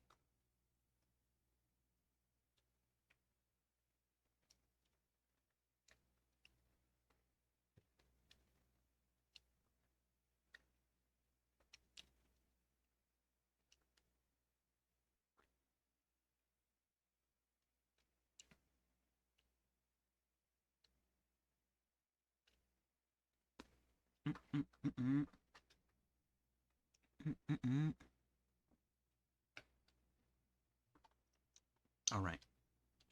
Now that that's done, room color time. Should I... I'm wondering whether or not this needs a texture. A wall texture. Do those even exist? I don't know. Let me look it up, hold on. I know it sounds really dumb, but...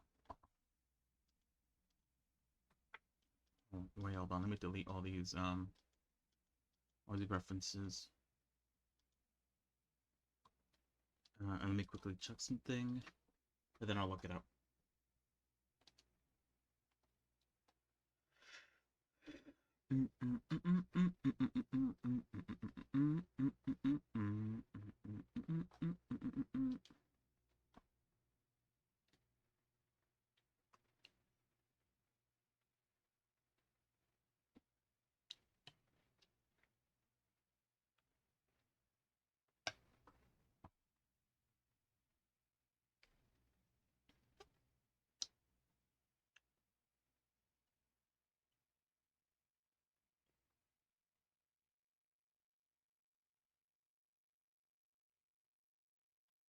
Bruh. Sorry. Oh shit. Okay. Blender wall texture.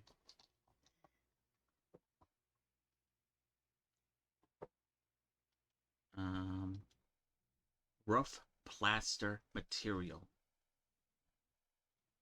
I want to see how this looks. I might use this, especially if it makes my wall look like feel like it's very one note right now. I want to see how this looks on the video. It is a 6-minute video, so I could just like follow along.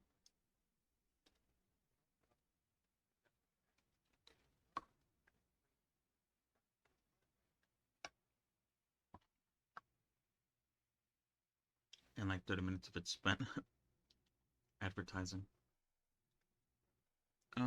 Wait, can I see this on a wall? He doesn't put it on a wall. It adds a bit of like dark splooges of differentiation. And maybe some scratch marks in there, which makes the wall seem a lot less one color and have it look more dynamic. Because if I look at my wall, okay. Oh god, it's really dark in my room. If I look at my wall, first of all, it's fucking dirty. No, I'm joking. It's like I don't even know what color this is, if I'm being quite honest, but it's a light blue color. If you look at it, there's like some sort of spottiness to it, a bit of texture.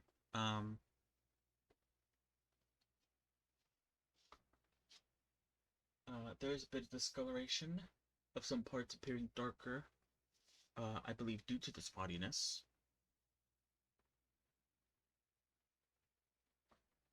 When you shine a light on it, like I'm doing right now with my phone, you could see the roughness of the wall. Wait, what is this? 3D hair, exactly like a 2D anime.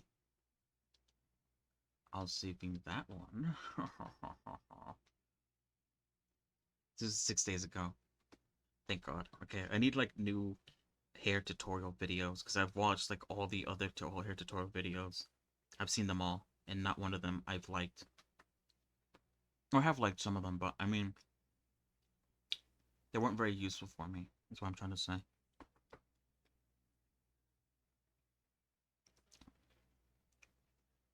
I don't want to discredit tutorials that may be good for other people.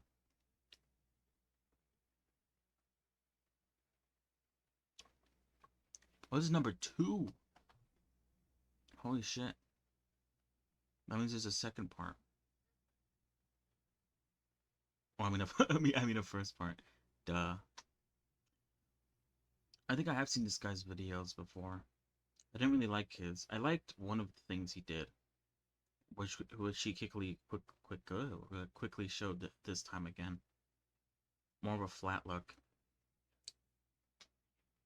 Instead of the way he's doing this one, which is like curves, like shooting out from like the root, creating the hair. I don't really like that style. It is very like anime-esque, but it'd be good for like one character, but I don't know.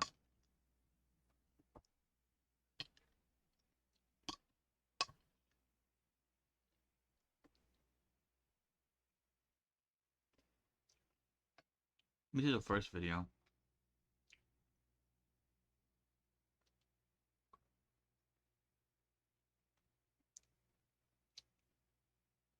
Oh, he spends the first video making the face. Oh, wild.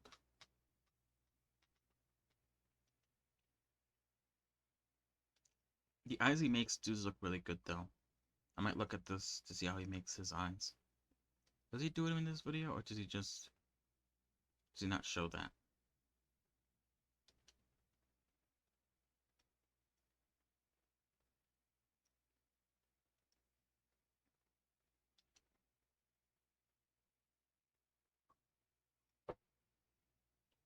Oh, never mind. He does it in Photoshop. Okay, never mind.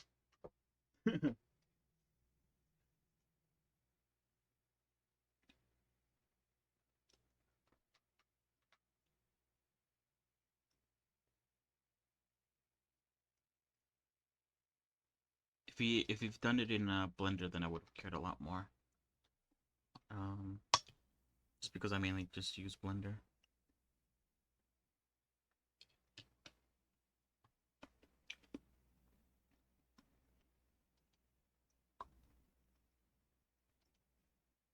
Anyway, sorry. Procedural wall texture.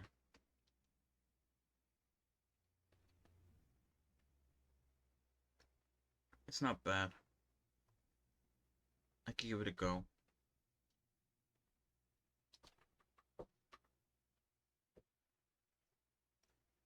Let's pick a color first before I do that. So this beige color, it's not bad. I don't think it matches the floor though. Whoops. This is too mustard. I feel like that's too similar to the ceiling. And I feel like this colors, it just makes the room look really dark. I don't know how I feel about that. It's hard.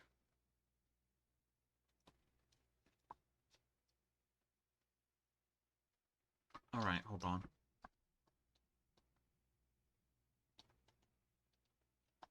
I think I'll try to do the wall texture, but I'm gonna be muted because I want to eat this.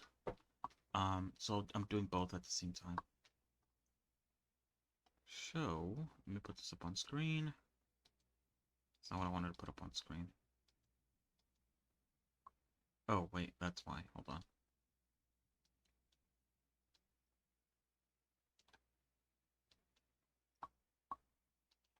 Okay, now I can show it. Perfection. Okay, yeah. So I'm gonna be muted while I work on this. Since I will be eating some ice cream. So yeah. I'll be right back. I'll still be here though, obviously. I'll be checking chat every now and again.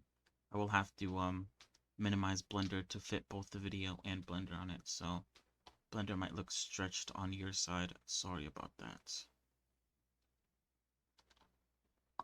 Alright, let's go back. Alright, muting myself now.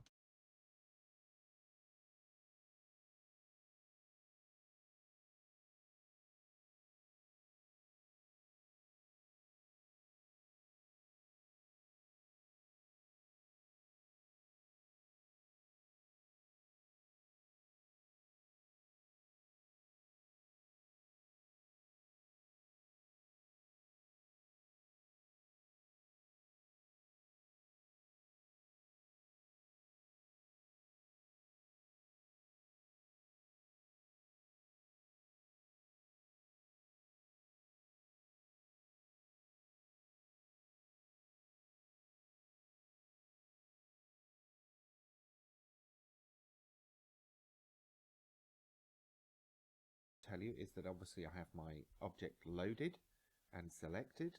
I've applied a principled shader to it. I'm in the shading tab and I've got viewport shading enabled.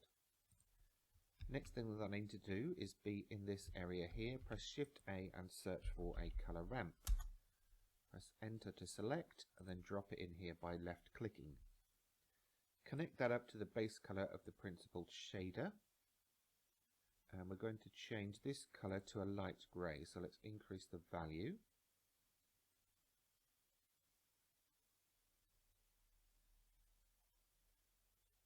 Let's say about there. We're going to move that to position 0.2, add another point, and move that to position 0.24, sorry. And increase that all the way to white.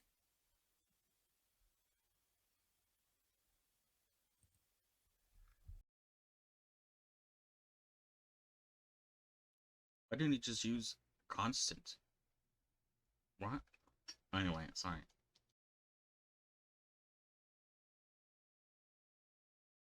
Next up I'm going to add a bump node.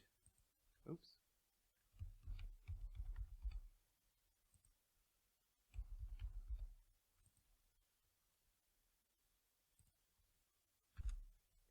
That's going to get connected to the normal input of the principled shader. We're not going to change anything on that, so we'll just move it down here a bit. Next up I need another color ramp. We'll pop that in here. I also need a Musgrave texture, and to that I need to add a mapping node and a texture coordinate. If you've got the Node Wrangler add-on enabled, you can press Ctrl T, or you can just search for these the same way you do anything else. I also need to add a noise texture. Right, let's start connecting these up and changing bits and bobs. So the vector from the mapping node is going to go into the vector of the Musgrave texture and the noise texture.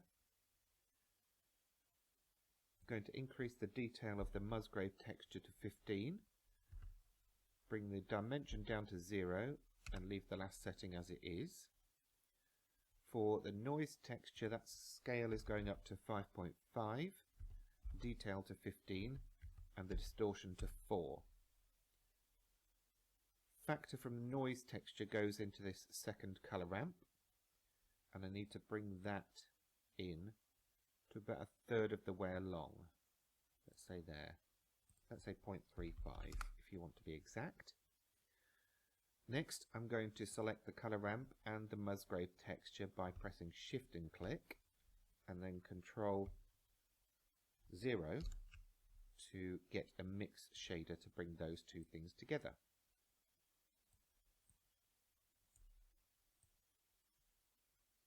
I'm going to plug that mix shader into the color ramp that we loaded up first, and you can see already what's happening. On the principled shader, we're going to increase the roughness to 0.75.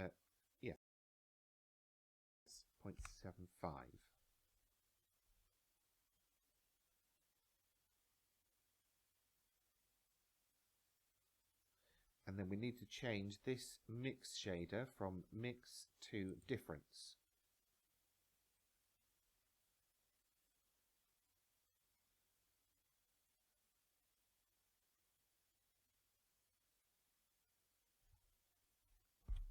One final thing is to take this mix shader into the height input of the bump node, and you can see now how all the sort of scratches and random wear and tear are now present on our object.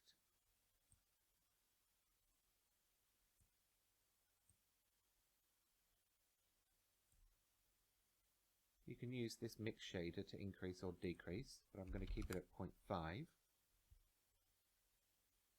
And I will now send that to render. And just a reminder, I'm using the Cycles render engine and my GPU to do all the thinking. And keep it at 0.5. And I'm going to keep it at 0.5.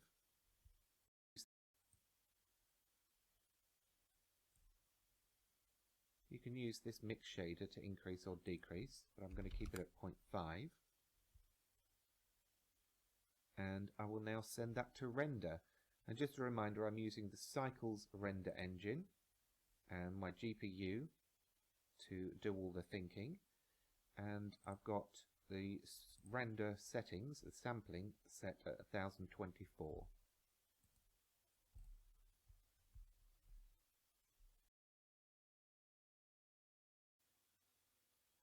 And there we have our rough plaster procedural shader. I don't know whether you noticed, but there wasn't much difference after about 500 samples, as it went much quicker after that. So you probably could get away with less. But anyway, that's it for this one. Please remember to give the video a thumbs up and subscribe for more from me. The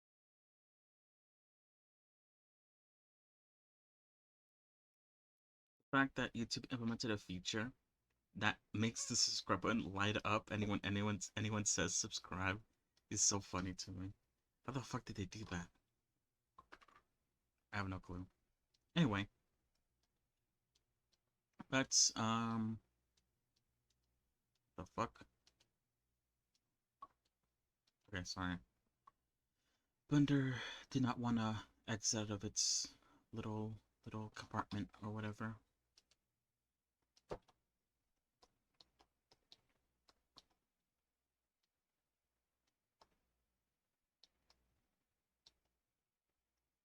You don't need this, because this controls the color.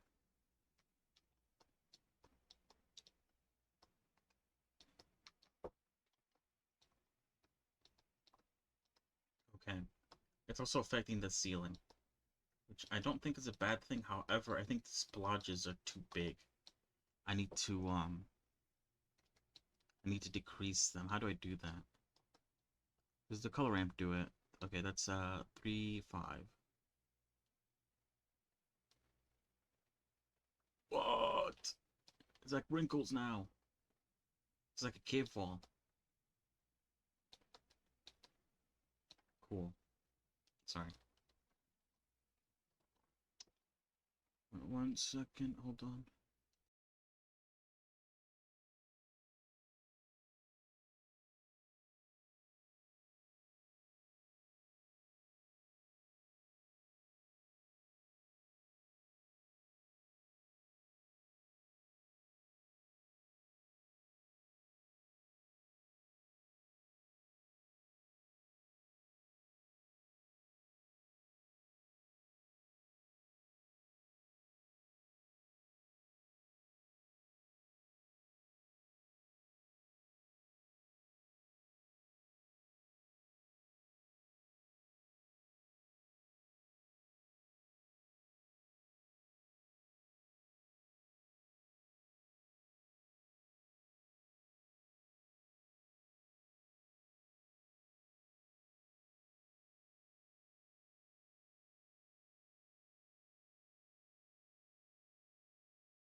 Alright, sorry. I was just fiddling around, you know what I mean? Sorry. Put my headphones down.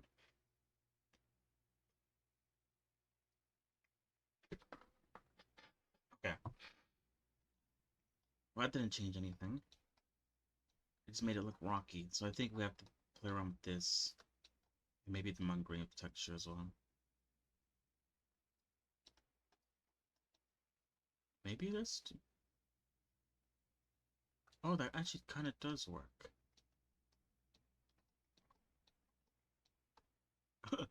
These large chips in the wall.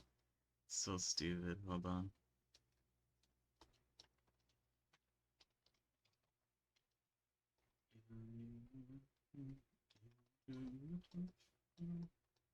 I don't like how it looks on the ceiling.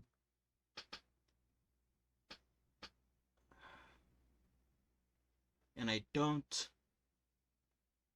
want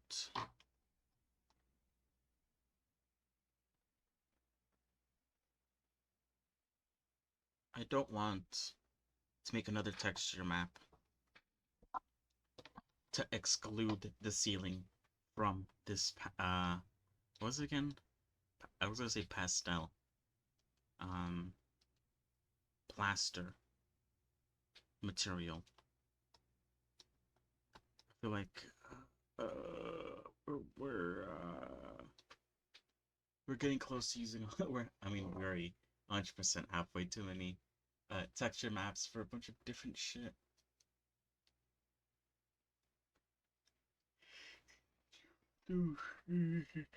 Sorry, don't mean to yawn. I already explained why I'm yawning, so I'm not gonna worry too much about it.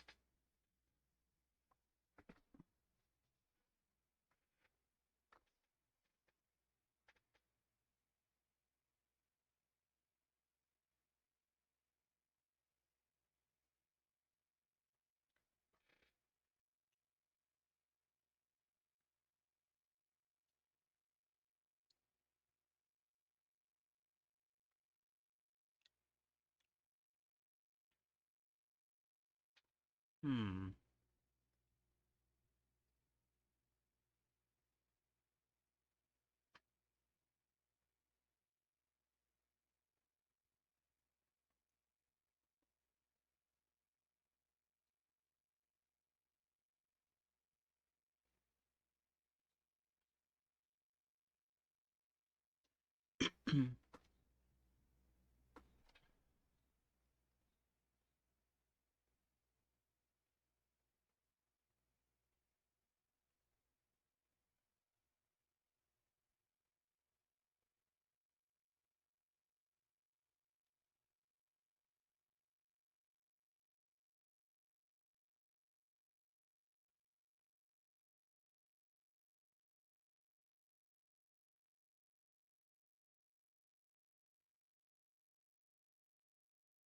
Hmm.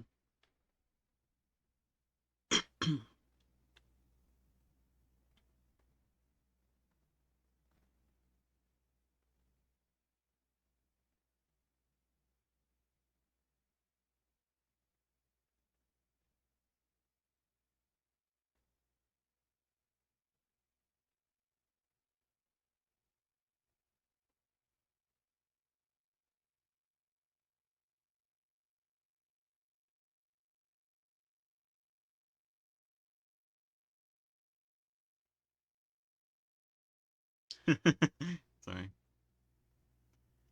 I'm fucking live right now. What happened? What's going on? I got distracted. I like how it's a lot less noticeable on the wall than it is on the ceiling. The ceiling looks like it's just got a very strange issue. Might be because of the light, honestly.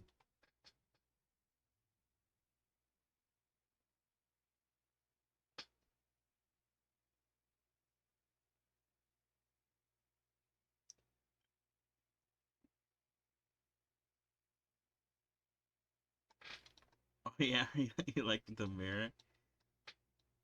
It's hella nice.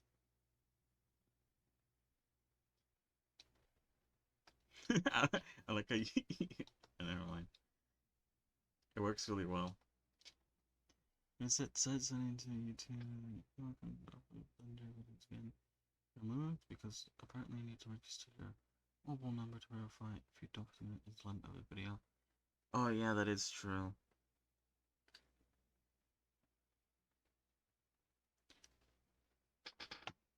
I had to do that so that I could transfer the VODs, which are usually like 3 to 5 hours. So, yeah. I thought it was a good idea to have a mirror. Makes sense for a character to wanna, um, use a mirror, I think. As I actually uploaded 3 and it took forever long.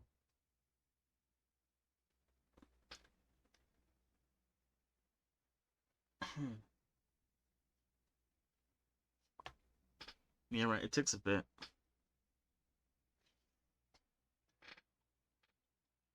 Luckily, I think if you stream it onto Twitch and export it from Twitch to YouTube, I think Twitch handles most of it, I believe. Especially since you're not recording it, so it's not saved to your computer.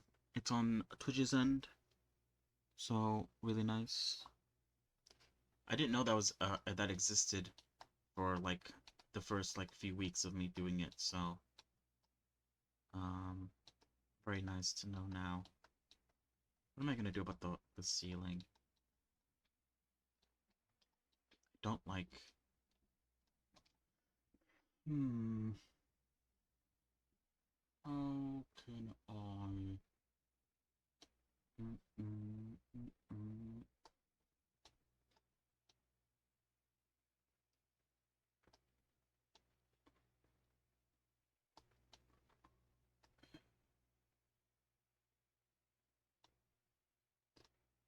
What is this? Oh, no, it's just the map.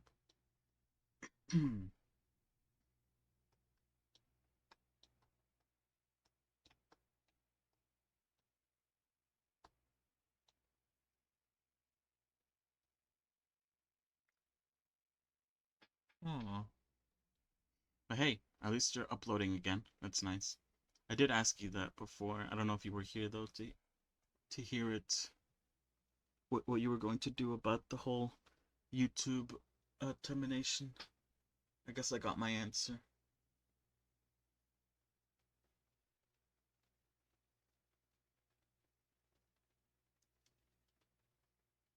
The hell? Oh, never mind. I thought I got a message from someone.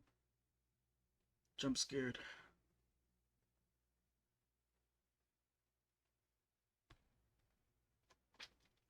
Appealed it, but even if I get it back, I'll because I do a new one. Fair enough.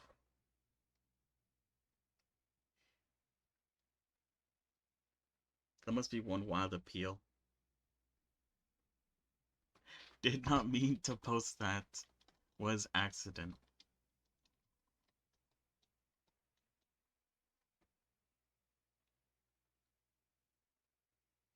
Ah, fair enough. Fair enough, fair enough. So how should I do this? I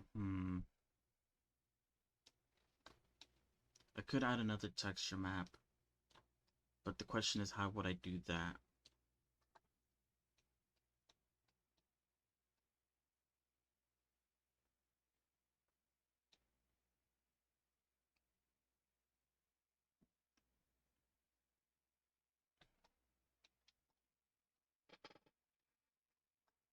Could add another mix shader. Like here.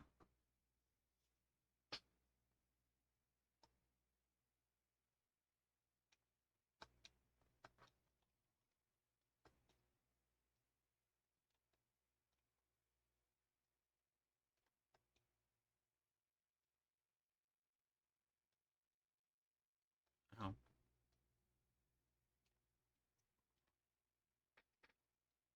Uh, no, they possibly, yeah, fucked the first time.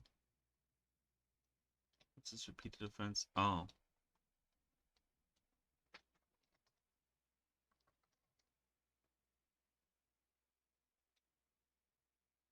Image structure.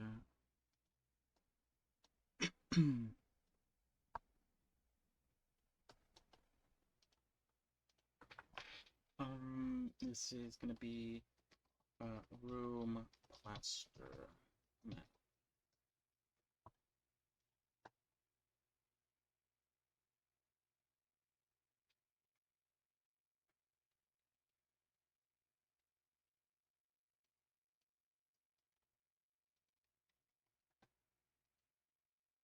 Well, hopefully you get your account back. Okay, which one's the ceiling? I believe that the top one's the ceiling. Oh, maybe the bottom one actually. Is the ceiling, I think.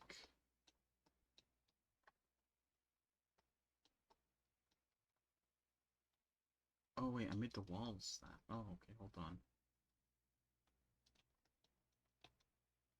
Whoops.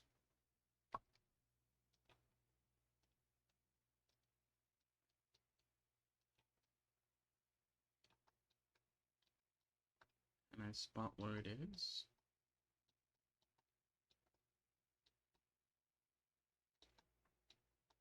Whoops.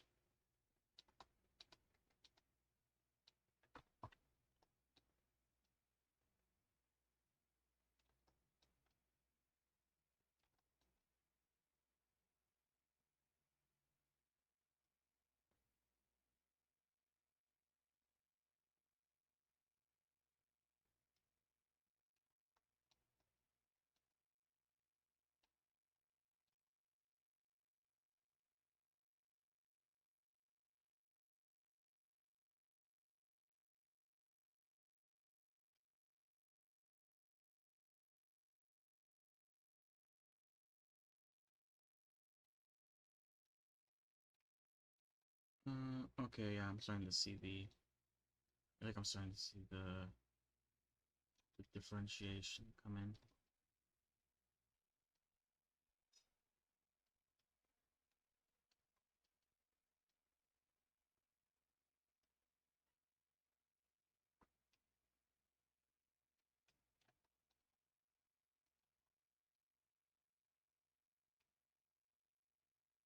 Not the cleanest, honestly, but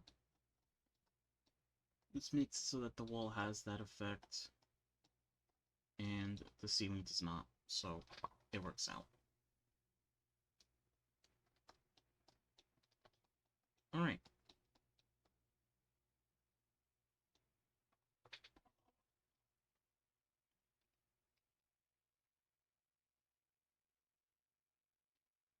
So now the question becomes, how am I gonna change any colors? If I do want to keep like this sort of dark aesthetic, first of all, I think the colors of the sort of like foots of the couches is wrong. I might not need the wooden texture, honestly. I might just skip it. It's so small, you probably won't even be able to tell. But what else? Probably need to change the color of this, since this is maybe not the TV, but definitely this thing here. Change the color of the wood, maybe. I could make it match sort of the color of the. I could make it the same color as the table, which would mean I won't need two different wood maps, which would be a lot better, honestly.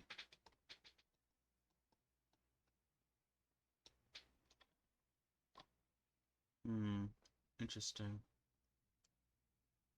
Alright, let's start off first by fixing the feet scenario thing.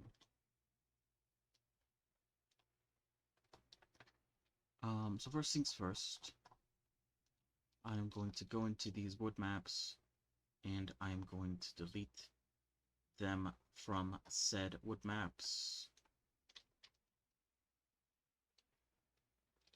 There we go, and then go on to the next one. There we go. Okay, now that they're both deleted, I will go into the furniture color, and they are colored the same. Why does this one still look way lighter than the other one? This is the right color, the other one isn't though. There must be something wrong. It's not a mission. It's not plastic. It's not glass. It's not metal.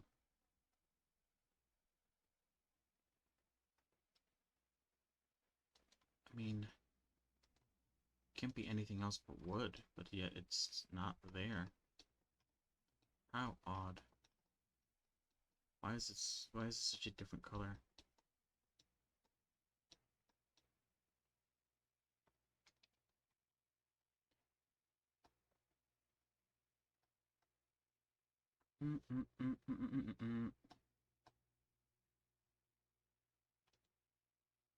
Oh, cloth.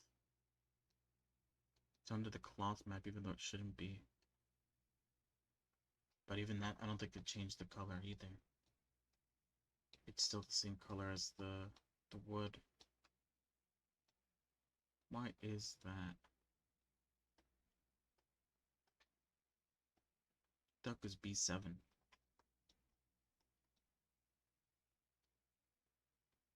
What is this for again? I don't remember. It must be something for Cosmo. Since she's here, but I don't remember what it's for. Alright. Furniture color. Are the colors that different? What's going on? Hold on.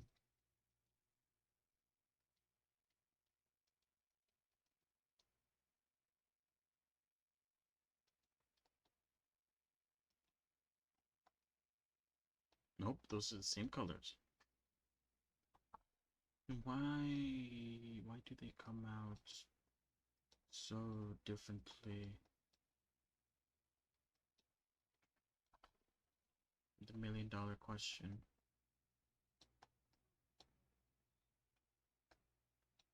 Unless... Wait, it's not being highlighted. Wait, where is it? Hold on.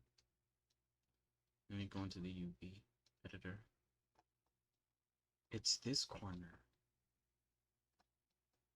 Ah, I see.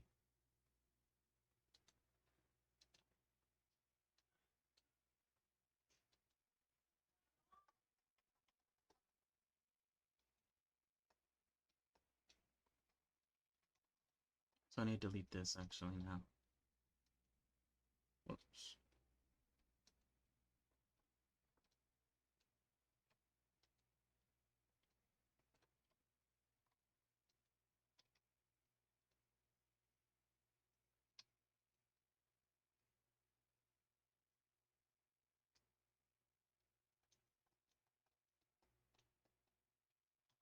I didn't change the color. Let's try this one. That did change the color. It still looks a bit odd though. Not exactly. Is it the same? It might be the same actually. Oh, I think it is. I'm just gonna go through all these texture maps again and make sure that I didn't accidentally I don't have it in any other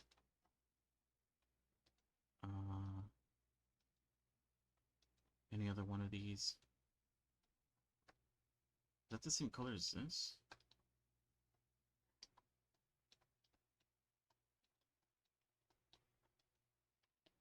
Does seem to be the case, yeah.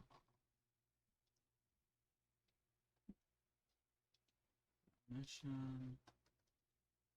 Cloth. That's it.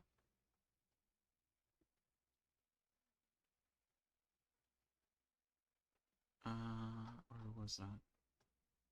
Furniture color. I feel like they have to be a bit darker. I could use the darkness from the wood texture. Where is it? Here it is. Like one of these colors here. Maybe this one?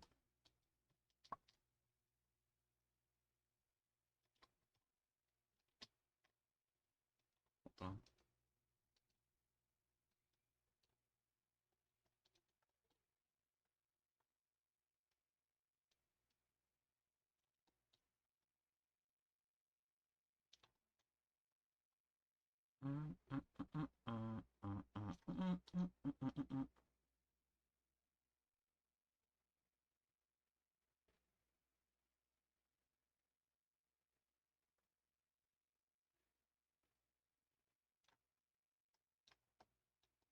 I think that's good.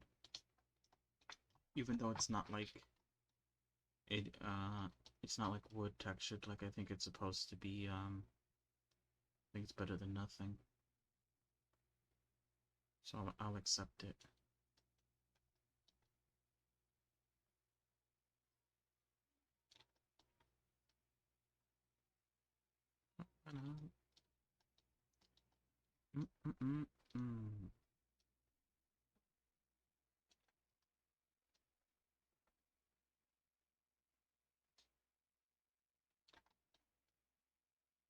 Latest edition.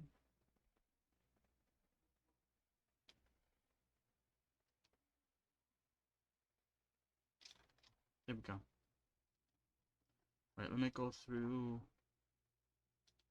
all of these images and make sure that I have them all saved. I feel like sometimes Blender doesn't warn me that I didn't save an image.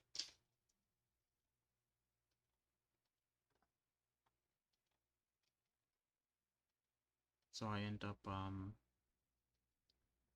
closing out of Blender, which is why the tables were messed up, I think. We'll find out tomorrow.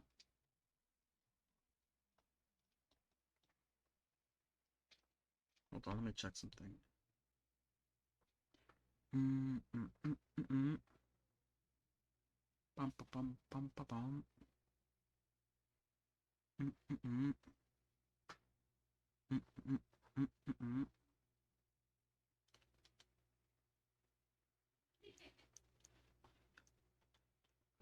Do, do, do, do, do. Bum, bum, ba, bum, bum, ba, ba, ba, bum.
Well, um, do, do, do.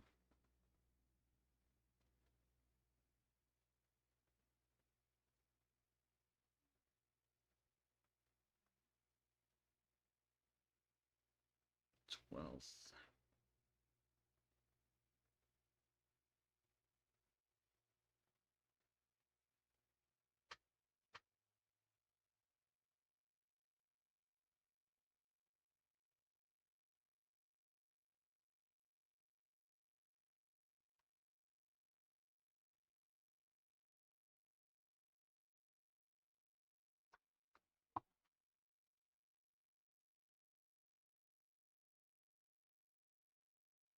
Uh, um, all right, let's continue.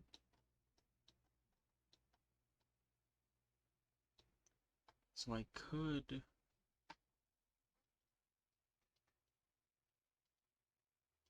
make this the same color as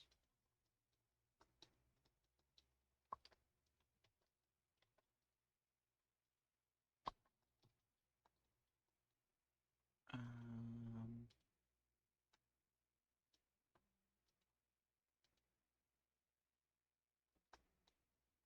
what is this highlighting? I've forgotten.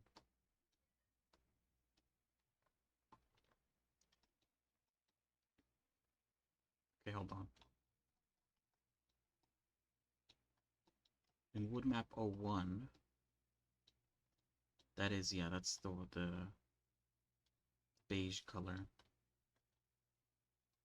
So if I delete this, it will automatically make it the gray color.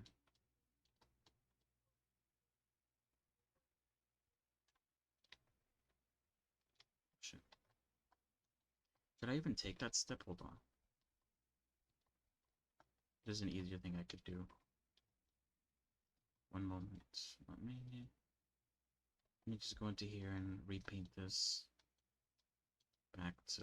I deleted this the morning because I thought maybe since they both had it on their maps, it was going to affect, I guess, the sort of coloring of the wood, maybe making it darker since one of them's gray and the other one's like a light beige. But it didn't seem to change anything, so I'm gonna add it back. Instead, what I'm gonna do is I'm going to bypass that shader and go into the next shader. And now, as you can see, simple change. But now the wood texture is a dark wood texture. Pretty cool.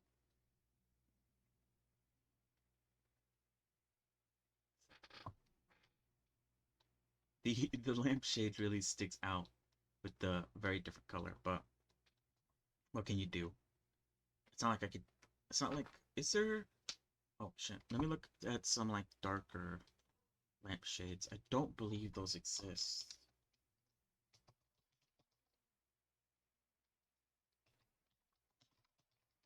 And if they do, I haven't seen one. Okay, never mind. They do.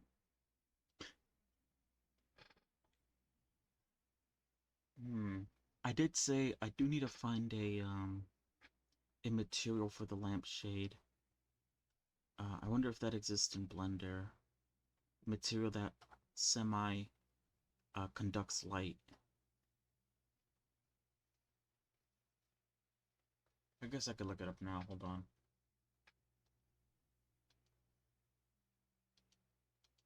Oh shit, that's not what I wanted to do. Hold on. Let me look it up. Blender. Um,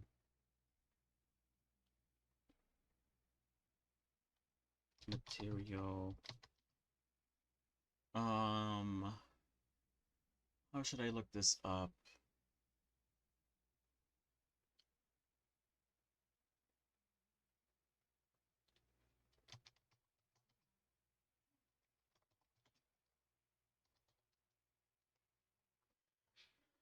How to create a material which lets light pass through unaffected.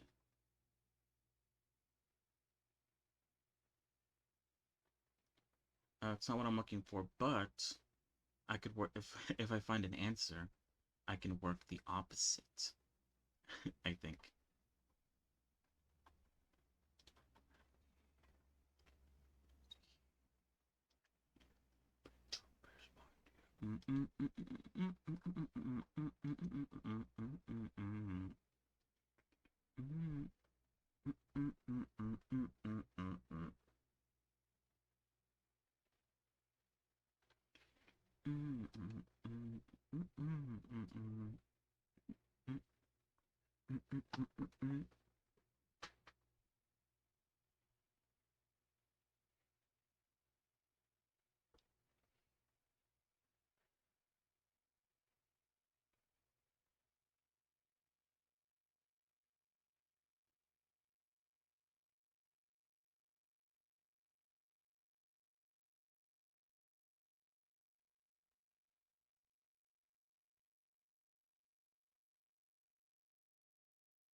What?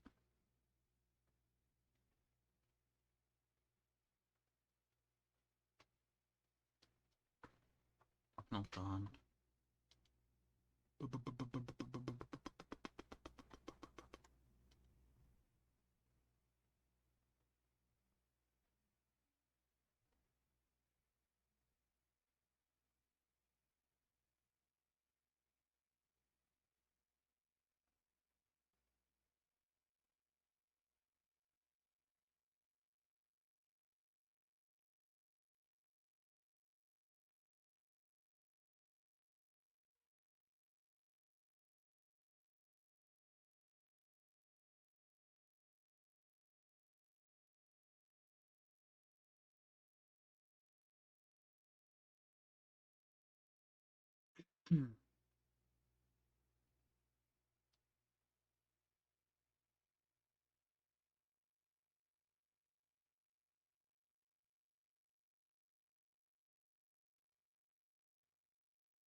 Let's see. I was actually trying to create this material taken from colored matte glass shade for lamp in cycles. I don't really care about cycles, what's the issue?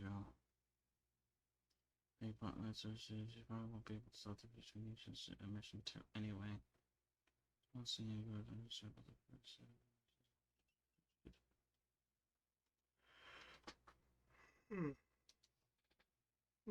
I apologize. Fast translucent materials. It's a cycles render. Maybe I could only do this effect in cycles, which if that's the case, then uh I won't worry about it. Um just because I don't want to use cycles at the moment. I could when it's time to render, but as for right now, I don't want to. Wait, how does it look like in cycles? Hold on. Let me change it real quick.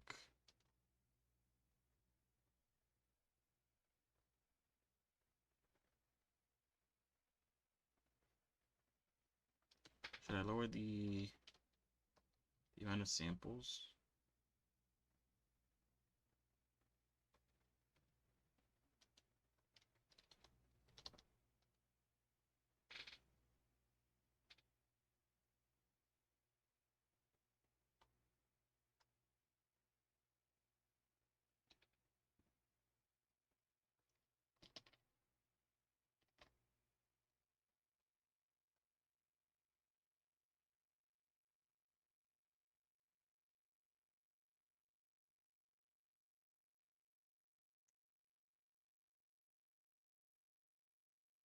Mm, mm, mm, mm, mm, mm, mm, mm, mm, mm.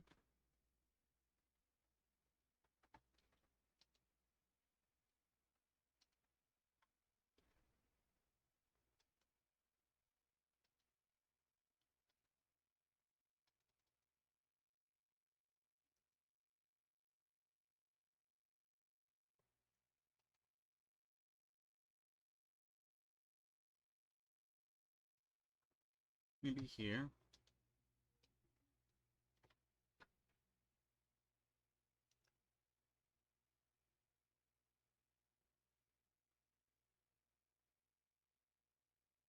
I don't think the glass works in cycles, which makes sense since I kind of cheated when it came to the glass texture.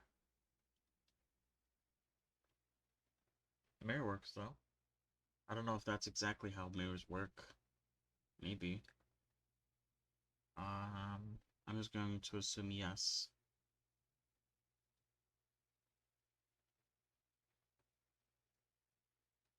Oh shit, that scared me. I thought my fucking blender crashed. Okay, let's switch back to EVs. It's fine.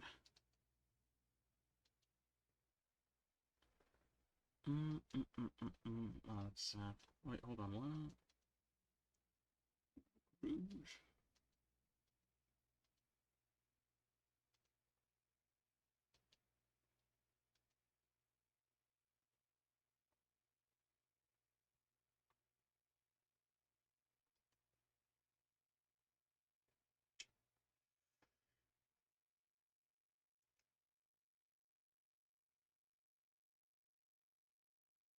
What the fuck?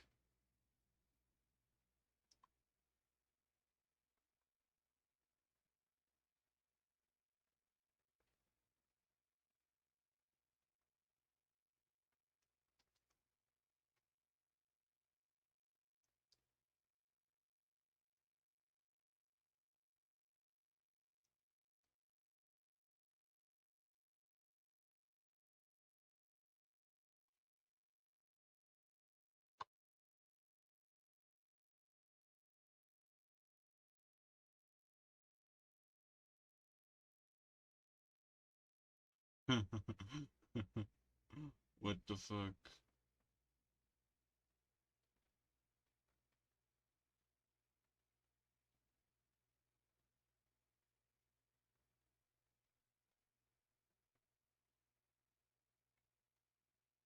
The fuck am I looking at?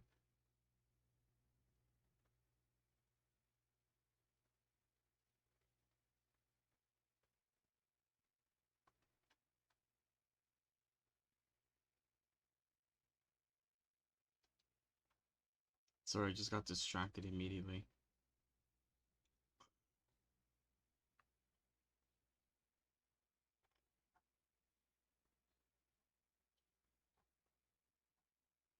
That's wild.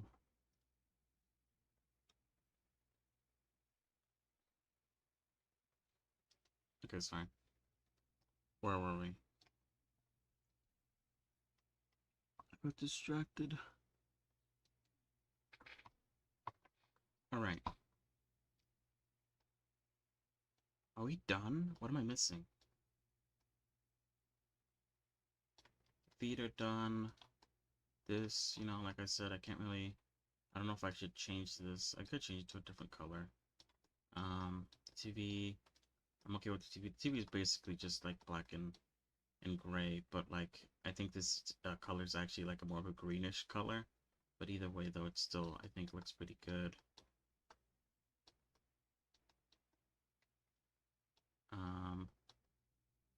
This doesn't look right. Let me see if I could fix this. I assume it's because it's, maybe the color's weird. Hold on. Furniture color. It's exactly that reason. Okay.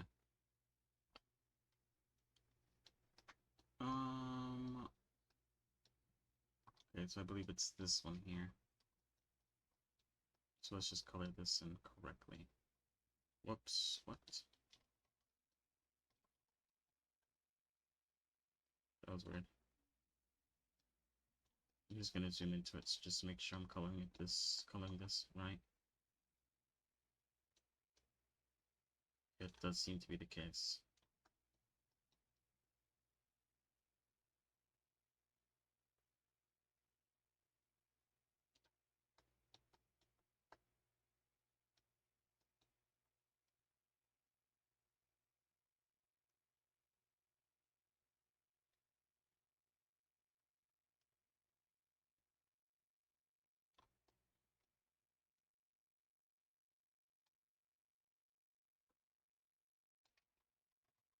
There we go.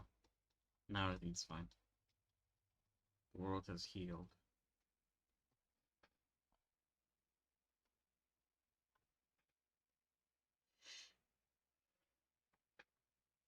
What the fuck? Ooh, sorry, I did a stretch and my shoulder's cracked. What the hell? Okay, we're done. A very dark room. Very dark aesthetic. I could always change this. Like I said, I do have, or I guess not like how I said, but like what I showed. I do have 4 other presets for the color of the floor. So what I could have was I could have other texture colors for the room and for the furniture where they match the flooring.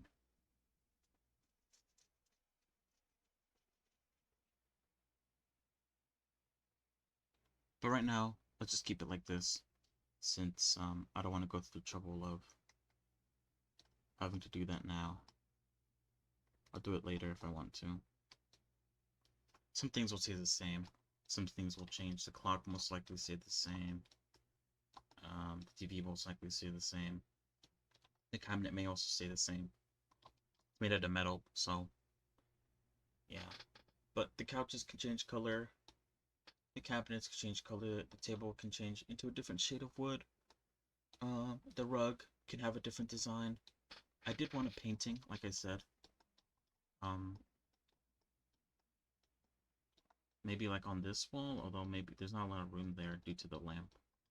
And the clock dominates this wall here. I don't know. We don't need it. Okay. So, guys, we're done with the furniture. I'm gonna move this into the trash since I don't know if I'm gonna actually play with it. Oh, and let me move these into the reference.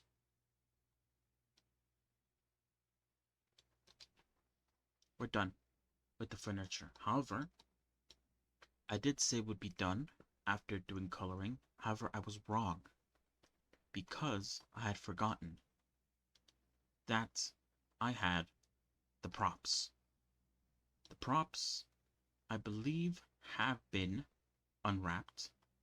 However, they have not been given materials, and they have not been colored. Where are they? Where's it starts with P, right? So it should be around here, right? Oh, here it is. Prop color. Yep.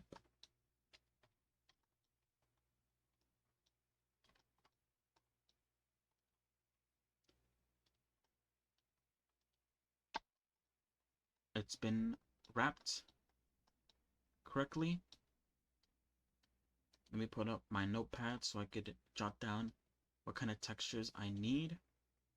So of course, we need a ceramic texture for the pots, a more glossy metal texture for the can, maybe something for the book. I'll keep that last though, since I don't know if I'm gonna do that. I need the cloth material I use for the couches, for the pillows, the plastic material for the remote, and watering can and a clock. I probably need like plant material question mark for the 2 plants. The bear cactus with the little bear paws is like fuzzy, but I'm not gonna worry about that if I'm being honest. Okay, so let's see. I have glossy. Okay, book, maybe a book texture. Can has the glossy wood, glossy metal. Floor plant has the ceramic and maybe a plant material. I don't know if those exist. The mug will have a ceramic, I think. Although, the mug, I believe the mug is quite shinier than the typical ceramic. Although I don't want to have too many texture maps and different materials in one. It's gonna be messy like the first one. Pillows will have the the phone. I think also can have the glossy metal material. However, I think the front kind of would share the same material that the TV screen would have, but I didn't make that as a material because I thought that'd be too much. So the phone might just have a very, might have not, might the what whoa, the front of the phone may not have a material. Table plants again, ceramic and plant material. Remote is plastic. Table clock is plastic. Watering can is plastic. For the 2 plants, I'm wondering what I could do with the dirt around the plant itself. I don't know if there's a material for that or something I could do for that. I need to look it up. I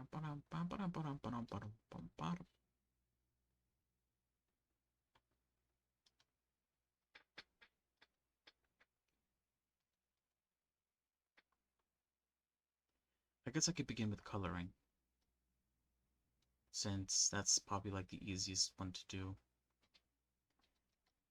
A little bit. Maybe not the plant parts, because, yeah, like that one. Because I feel like that'd be hard. So I think with this plant, with this pot, I want it to be white. I just think it'd look good. Again, I'm going to add materials to these, which will drastically change the way the color comes out. So keep in mind that will be the case. This pot, I want it to be more of like an iconic pot, which is kind of like a orangey, brownish color. I need to look that up. The pyramid is going to be black, except for the numbering on the pyramid, which I need to figure out how I'm going to do the numbering. like this.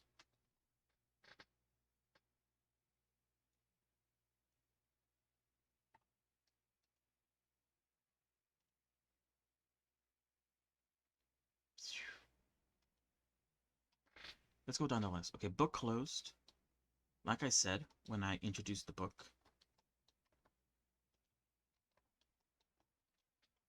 um, this part here will be populated by a bunch of different colors. I need to select all of them to see the area that I'm allowed to work with. But this area will be populated with a bunch of different colors, so that if I duplicate the book, all I need to do is go into this texture map, uh, open up the UV editor, and I could just slide this little bit into different colors, and it will change the color of the back of the cover of the book.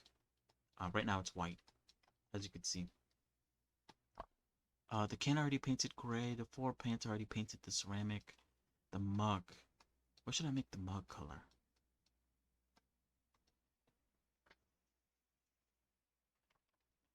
I could make it something like crazy, like red or something. Not that red is crazy, I'm just saying. That's kind of a dumb comparison.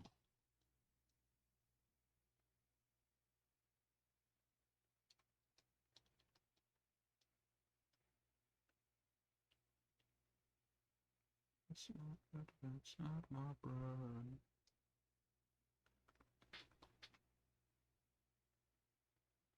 Again, this color might be a bit too bright, but it will change once I apply material to these.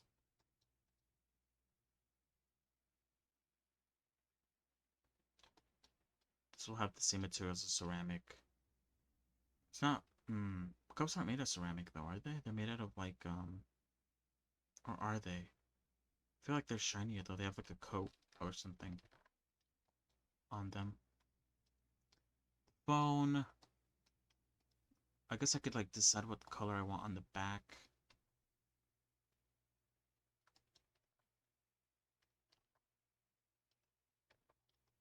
However, the front is probably gonna stay black because, you know, um, I'm gonna assume it's like a turned off screen.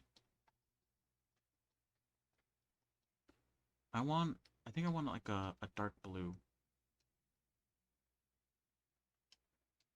Like dark. Like a lighter blue. Yeah, like that. I just look. Oh, it didn't hit every side? There we go. And I could even make like up like a brand if I so chose. And make it like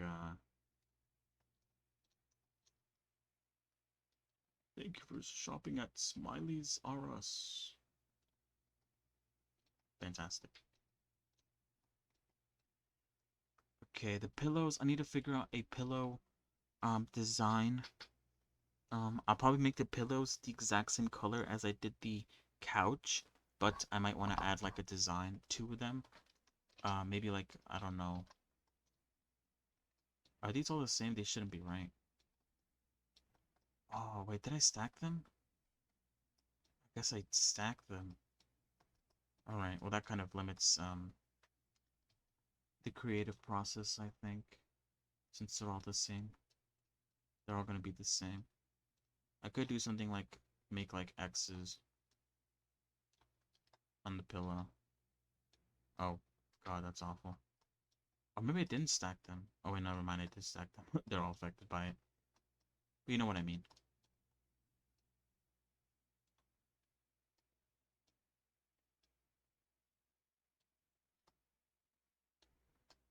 You know, like add little designs to it so that it looks different.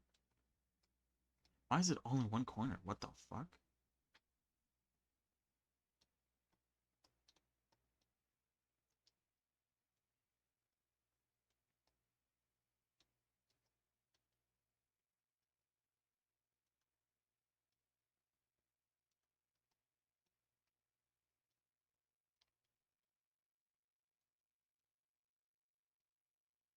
Not because this side here is... That might work. I don't know. I might need to look it up still, though. Table plant, like I said, I need to look up some colors. Or I guess I already have the colors for it, but I need to like get them. The remote is gonna stay relatively black. However, I might do like a color select. Table clock again, I need to fill that in. It is also gonna stay relatively black, except for maybe like the tip, which is gonna be white. As shown here. I might also do a color selector, since I feel like those remove it from being just a plain old whoops, not that. Plain old black. Like that. And then I could even, I mean, I didn't really design this to be the case, but I could even go into here and shrink the, oh god, I can't shrink it down anymore.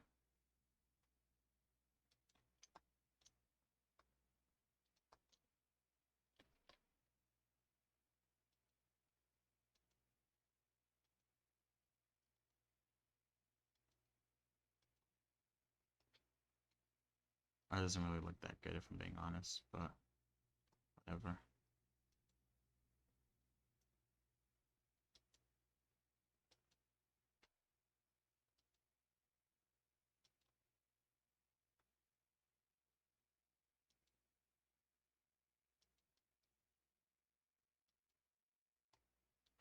Something like that.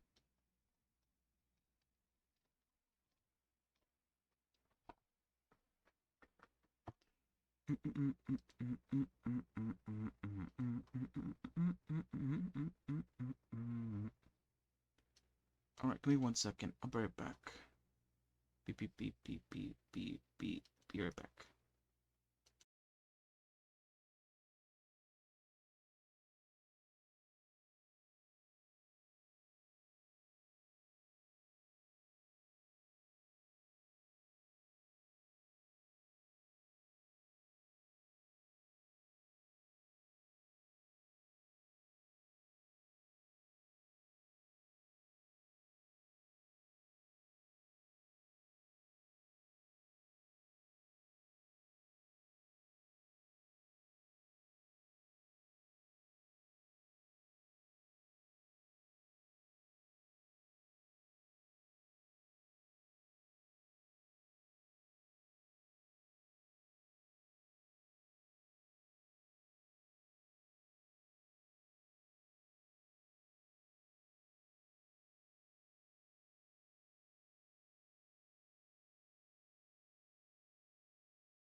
Hello, I'm back. Alright. I think I'm done with the blender portion of today. Tomorrow, I will finish coloring things up. I will go into the shader editor for the what's it called? For the props, and I'll try to look up videos of the ones I don't have, and I'll just copy and paste the ones that I do have. What do you think I'm lying about? Lies? What could I possibly be lying about?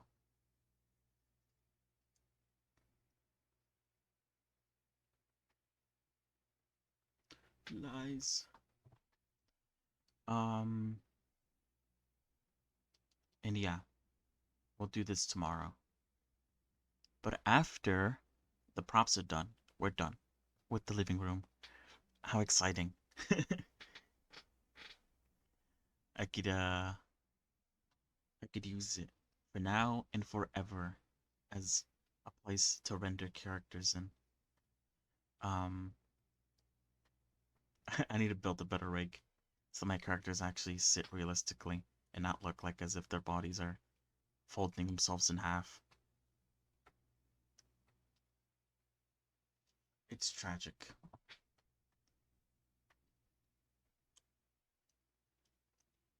Had some kind souls DM me on Discord. What does that mean? Sounds suspicious. Why does that sound suspicious?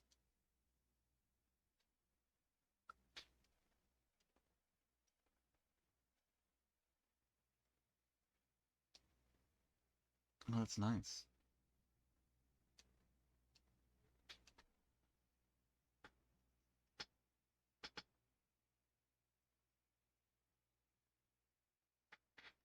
Now that's a dress. Okay, give me proper Juno loadout and explains how to have two UV maps for the same texture. Okay. How very kind of them.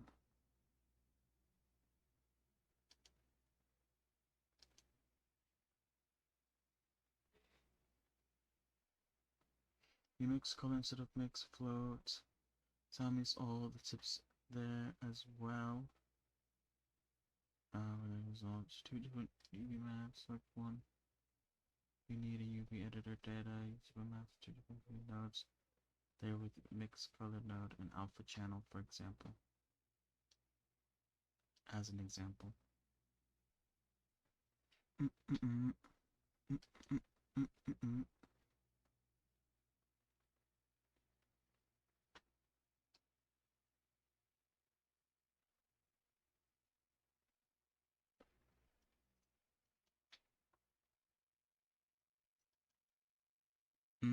Yeah, yeah.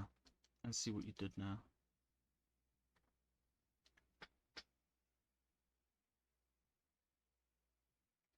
Well, alright. Very nice. What is this? Oh yeah, I'll check this out tomorrow as well. Just another video I have here.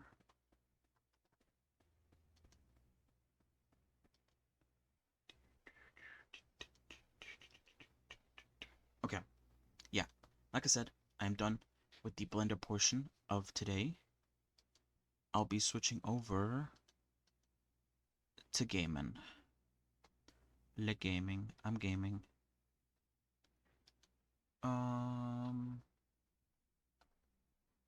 Yeah.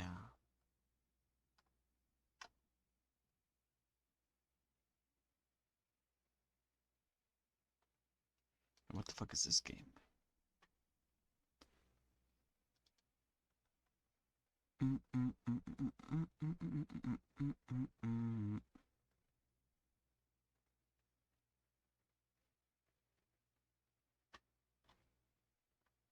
Interesting. Sorry, I got distracted again. So I'm gonna play a round of 20 minutes till dawn, and afterwards, I will play some Honkai Star Rail. Unless there's a reason for me not to do it, in which case I'll end stream. Yeah. Uh, uh, uh, uh, uh, uh. So let me switch the category. And then we'll begin.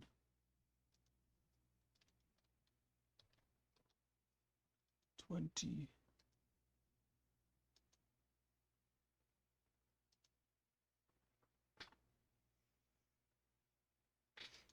Alright. I'll switch the screen over once the game loads up.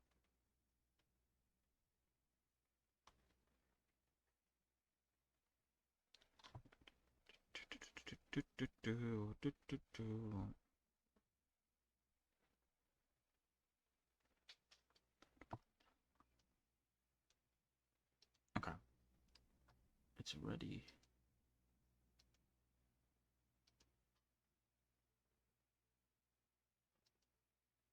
Fantastic.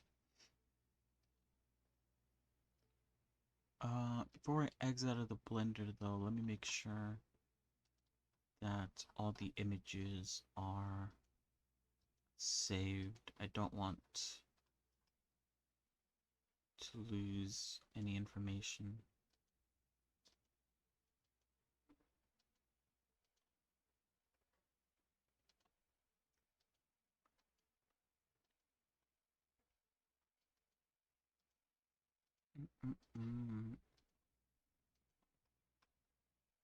Oh wait, what?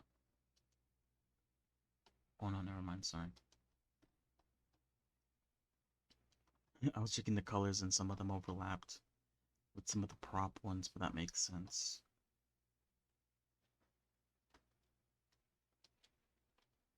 Okay,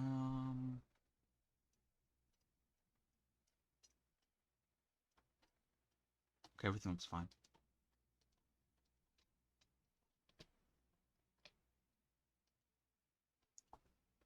Alright, let's play. So yesterday I was playing as this person. I was playing as her with the bow, which seemed interesting. I could unlock a new character, however, I won't have enough to unlock a different weapon to try out with them. I do want to play this character again, but this time I want to try her out with the dual SMGs. Can I unlock it, please? Let me unlock you. Thank you. So let's give this a go. Oh, the difficulty has been raised. I forgot about that. I was wondering why I lost a lot more times yesterday than I did the first time I played it. That's because there's obviously going to be a pretty major difference. Oh, they fall at the same. They shoot at the same direction. I thought it'd be different directions. Okay, that doesn't work as I thought it would. What a shame. Oh shit.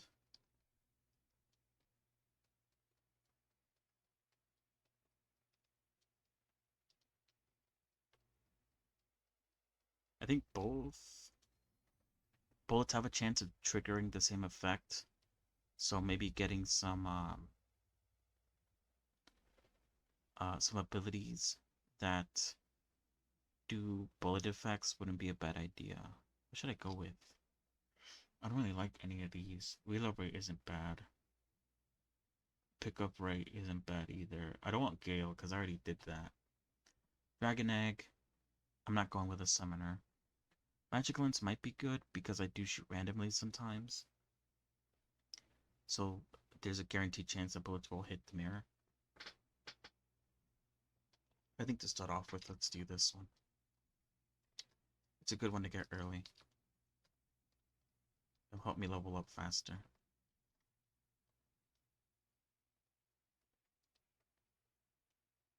Reloading does take a while for this gun, so I might actually get like a reload thing. Electro, that could work. Reload rate. Pick range. XP drop has a chance to refill 1 ammo. Ooh, that's not bad. Bullet damage. Ooh, this is a hard one. Let's go Electro. I haven't tried Electro, or Fire, or Ice. I haven't tried those effects at all.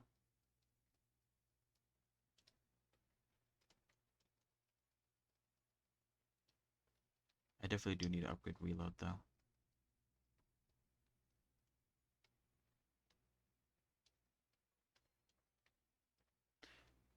Smite, that's not a bad one. Movement speed isn't bad either. Let's go Fire.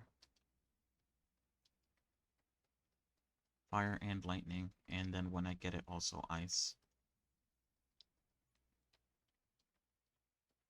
Wait, is it every time I shoot, the lightning comes down? I didn't read that. Shit. I feel like I'm not even hitting anything and it's still shooting down lightning. I might have read that wrong. It kind of acts like Smite then, but instead of, after I reload, or after my last shot, it's after every shot. Reload rate's not bad. Doom is pretty good. Let's go reload. Since I have been complaining about reload speed. Let me actually get the perk. I assume Lightning and Smite would pair up, since they both do the exact same thing, pretty much. Striking enemies.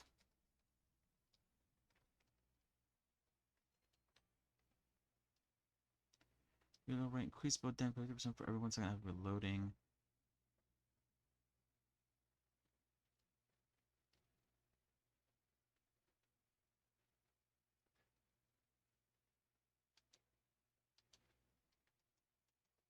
Just go all status effects.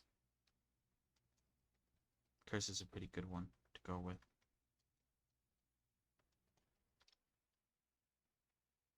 Oh, you just start reloading immediately. Once you, like, do one shot. Interesting. I don't really hate that.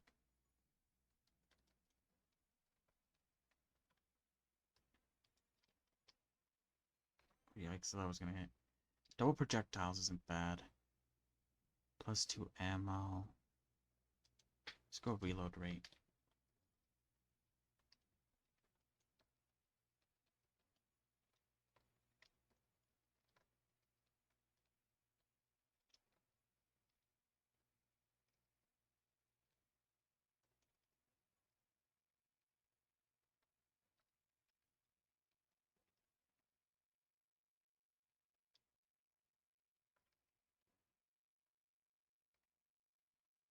I kinda do want to get Smite now.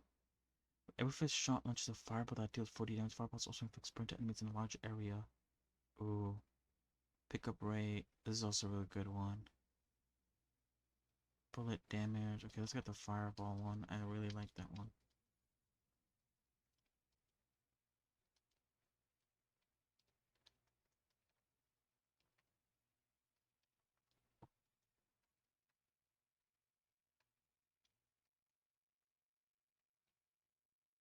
Oh, this is sick. Wait, hold on.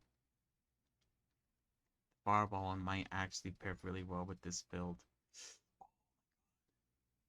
Okay, that's really good. Could go ice now.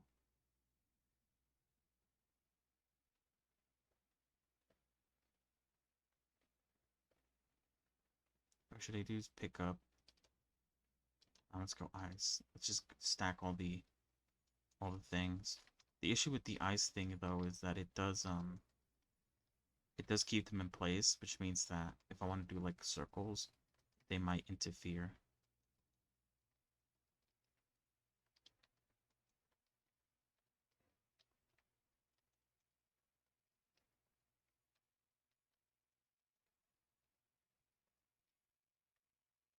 Oh, that's so good. Is pickup range? Okay, it's that. Fire rate. When enemies selected to freeze, they lose 50% of their magic XP. Boss enemies lose 1% of their magic XP. When lightning strikes an enemy, there's 20% chance to automatically refill 3 of your ammo. Ooh, that sounds good. Does that make me spin for longer? Because it's like, I just keep on getting ammo from lightning strikes. It feels like it does.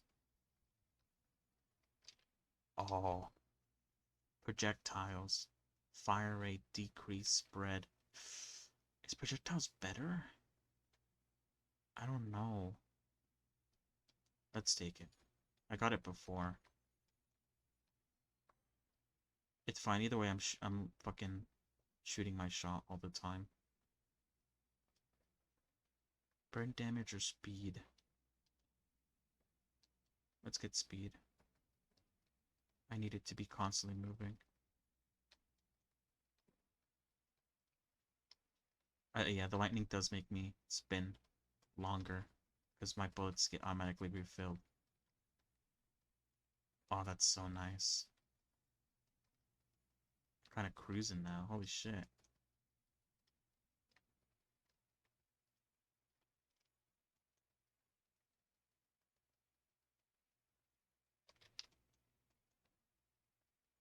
Oh wait, hold on. Oh, I realized I can't save. Let me turn up the volume for you guys to hear the whatever synergies. Oh, you can actually see the synergies. Um.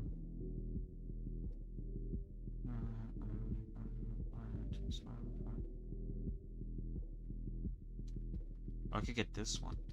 Lightning strikes an enemy that is burning, create an explosion. Because I got both electro and fire. Let's go for that one, overload.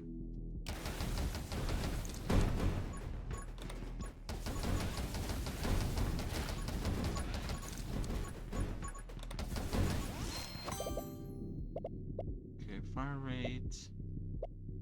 Blazing speed. Shooting. Oh, let's do the smite one. It kind of combos well, I think. Lightning.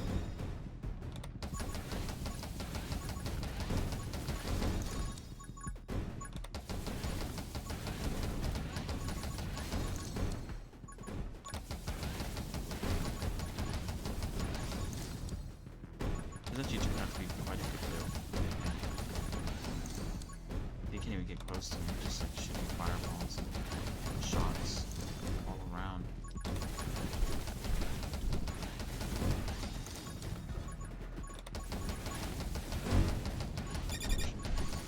The boss.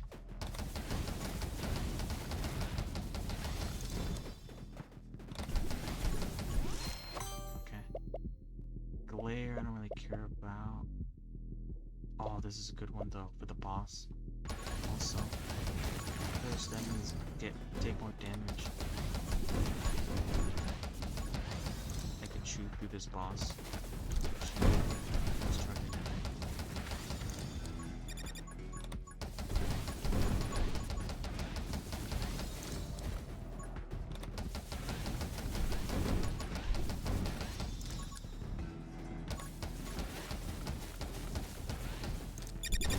Oh shit, oh fuck.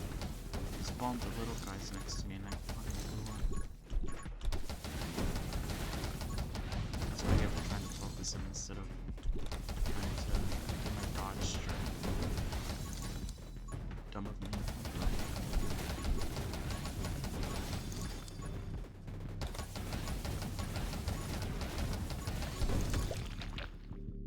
Oh, did I kill him? Dodge chance minus 100%. All damage you do is doubled. You instantly die from taking any damage. Okay, that sucks. Fire rate plus 60%, spread plus 60%, bullet damage minus 50, knockback minus 30 to 5%. Triple your base ammo max. All damage is increased by bonuses to your max HP. Damage dealt is decreased by 50%. Ooh.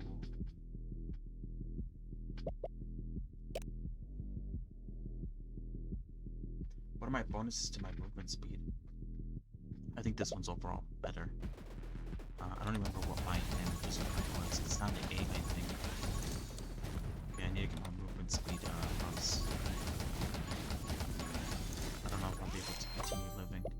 This way, what is Willow? Every 2 seconds. Okay, that's pretty decent. Soul Heart. When inflicted with freeze, it loses another max HP. What is it? Reload with more damage, or freeze? I think freeze is better. I feel like I freeze people very awkward. Making them lose a portion of their max HP. Might even kill someone.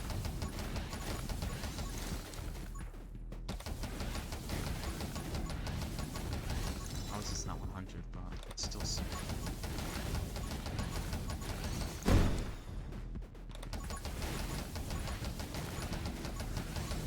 I still haven't gotten like the perks I need to get like overcharged. This sucks.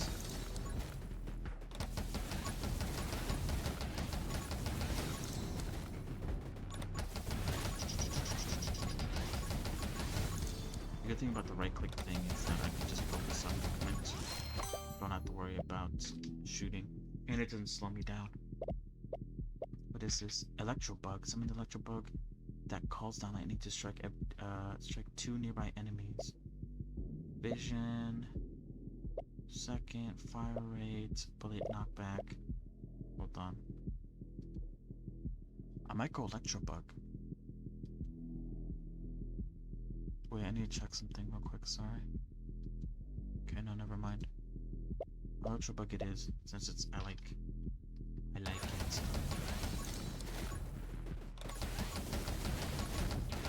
And electricity refills my ammo, so I think overall it's a good upgrade.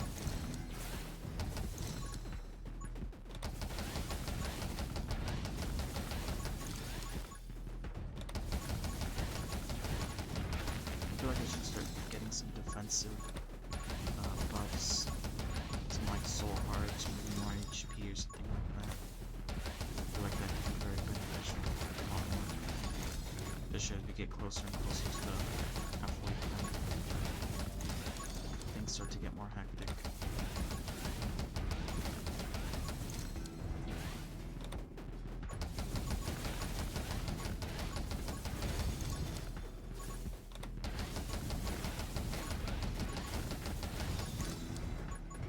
Shit, oh shit.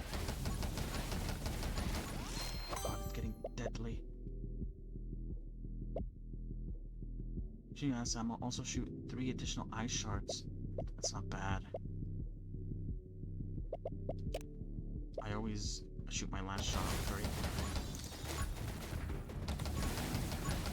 Oh god, they're stacking up. Shit.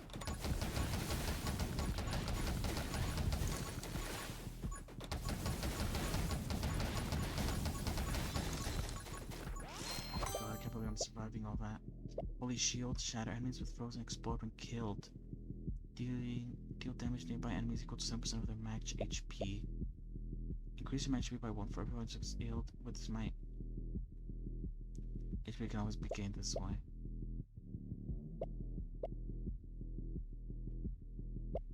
Oh wait, no, it can only be gained that way, sorry. My bad. Yeah, let's get shattered.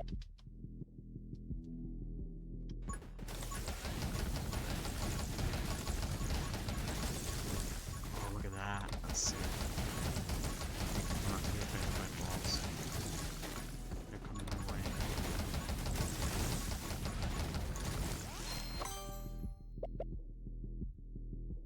That's pretty good. Increase your bolt damage. Every 10 enemies inflicted by curse. Increase your bolt damage by 1%. When you inflict burn, there's a 5% chance to heal you for 1 HP. Walk speed. I don't really need walk speed. What should I get? This is so niche. Although it will be a healing item. What are the chances?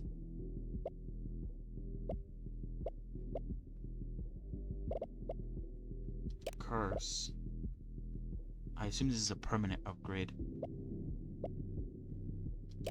This is just raw damage. Let's go curse. Oh shit, what happened? Oh god. Okay, I almost fucking got hit there. I right clicked before I was done reloading, so I only shot like a couple bullets. Not as much as I usually do. Increase reload rate by 1% for every enemy killed. This bonus resets after reloading. Oh, that's not that good. Although actually, I do kill quite a few people. Okay, so every current HP you have. Increase your max HP by 1 every 100 killed. Fail. I feel like this will just keep me spinning, which is exactly what I want. Just keep on pumping damage. I need to go with the big guys. Oh, shit, did I get hit? Oh no, this is bad. Use an evolution. Bullets have a 24% chance to inflict a burn for 6 damage per second in a small area. Bullets have a 10% to inflict freeze. Bullets deal 104 damage against frozen enemies. Every 10th shot launches a wave of lightning strikes that deals... Oh, I have to get the lightning strike. Oh, this sounds insane. Oh, that makes it really hard to see though. Oh, I got hit again.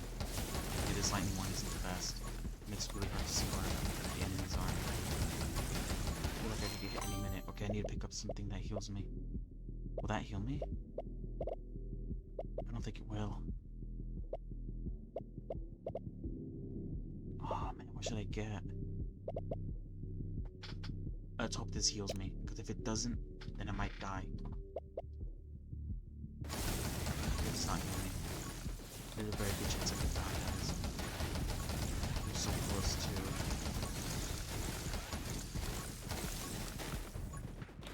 Shit. I did it again. Oh, please heal, heal. Enemies killed with smite. Okay, that's terrible. I think this is a heal, right? Oh, this is so hard. Okay, I have to get this. Oh, thank God, I have a soul heart now. I have a little insurance, but I did die in a second. Hold on, let me check my messages. Okay, no, I'm good. I thought I got a message. Okay, things seem to be pretty clear now. I'm leveling up so many times because they're so close. Bullets deal 2 damage for each soul heart you currently have. Oh, that's cool. That's also good. Let's get generator.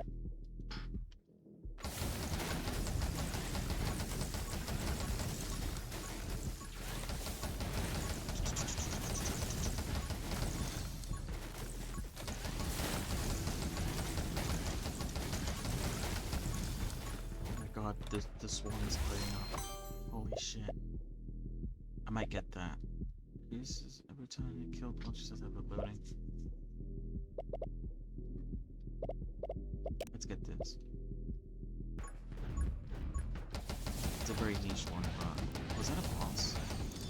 Who the fuck was shooting like that? Oh, it's an enemy. It shoots like curved projectiles. What an odd enemy. And it's giving me a level? Yeah, I need to be careful with that. Especially if they start swarming me again, that's gonna be an issue. Intense burn. All enemy damage increased by 12%, increases the area of effect by 12. Okay, that's insane. That is actually insane. Lightning can get in the way of my vision though, which kinda sucks. So far so good though. Shit, I almost didn't recognize the walls, man. I gotta keep moving. If they let me move without getting swarmed, I gotta keep moving.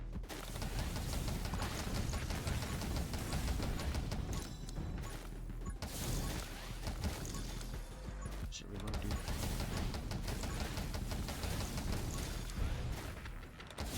No way. There's a new boss.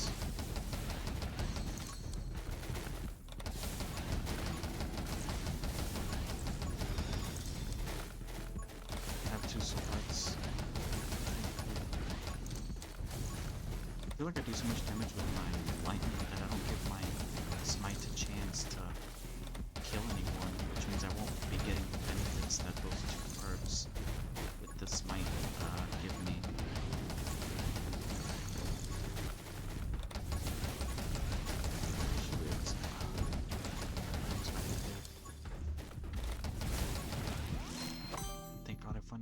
Jesus Christ, it took forever. I did get hit. Fuck me. Okay, this one just sucks now. Terrible one. Increase fire rate per 50%. That wouldn't be bad. Curse. That wouldn't be bad either. Let's do fire rate. Oh, that's why I got hit. That's why I got hit. There was literally balls there. Flying at my face. Lol.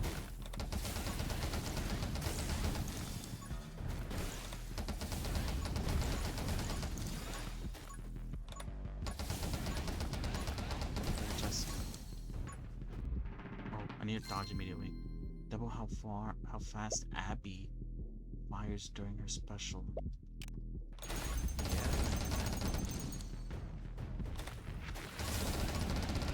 Yeah. Yo! I'm basically just a fucking storm now. Holy shit.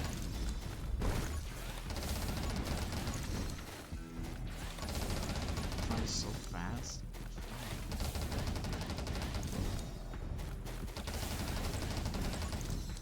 I just have to be careful now with enemies trying to shoot me.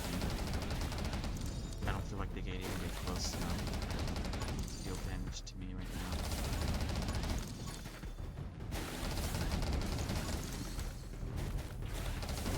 These guys. Okay, well, at least as long as there's no fucking projectile boys. Oh shit, there's projectile things. I don't know what to say, but as long as there's no projectile boys. Should be fine.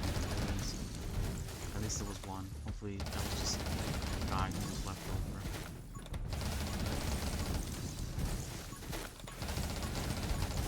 I think these guys give like more XP though. Kills. Oh, check that one.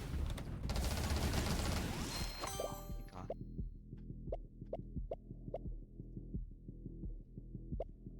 Magic lens wouldn't be a bad idea. Okay, let's get Soothing Warmth.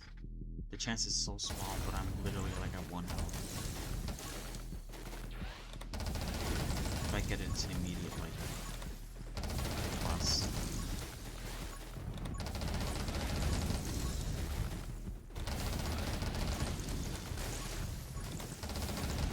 I need to get that lightning card that makes it so that like if I hit people who are on fire, it like makes it explode.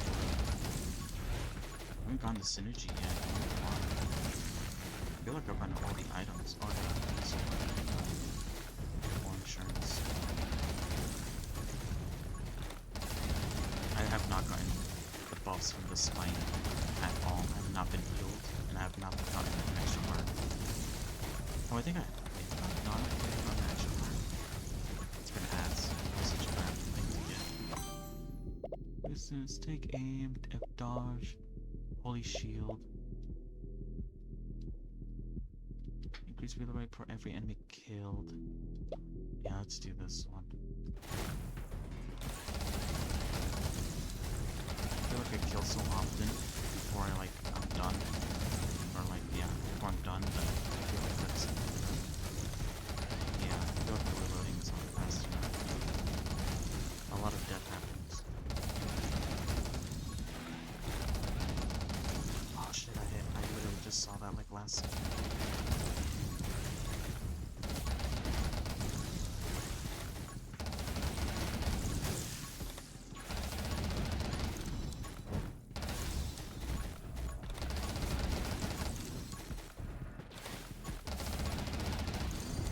Oh, tentacles.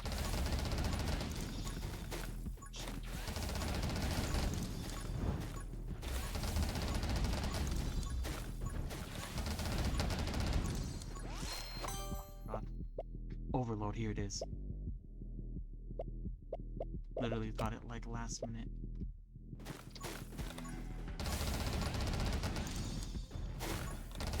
Oh my god. I can't believe I got hit by that. So high. This is literally the final boss. I don't kill as much people, so my reload is back to being very slow. Can I kill these tentacles? I feel like I can, but at the same time, they must have like a lot of health or something.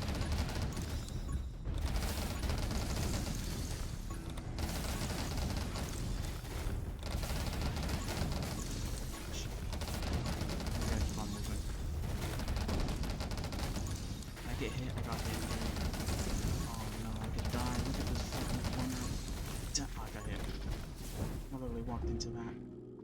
Dang, dude, I got so far as well. What a shame. Alright, well, that's it, guys. For today? Oh, wait, no.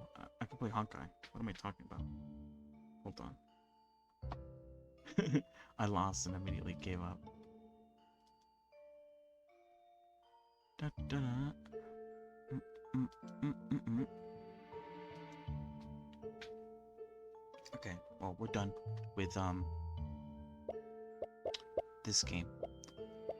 Tomorrow I will try Lilith, who is the other person I wanted to play as, and I'll probably try her with the bat gun, since she summons people when they die, and the bat gun counts as both bullets and summons, so I could go like a summoner specific build. So yeah, I'll do that tomorrow though. I'd probably get some runes. Which one is there one that heals you? Which one is that one?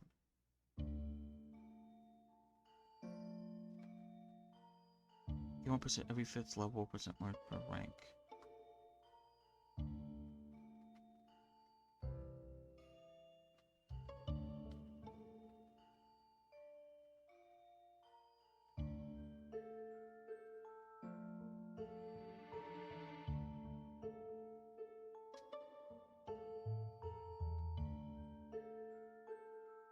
I kinda want this one.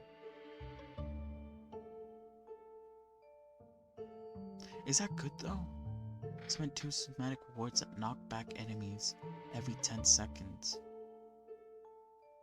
I feel like there could be a chance with these, they like knock back into you. We'll get dodge chance, I guess. Alright, we're done.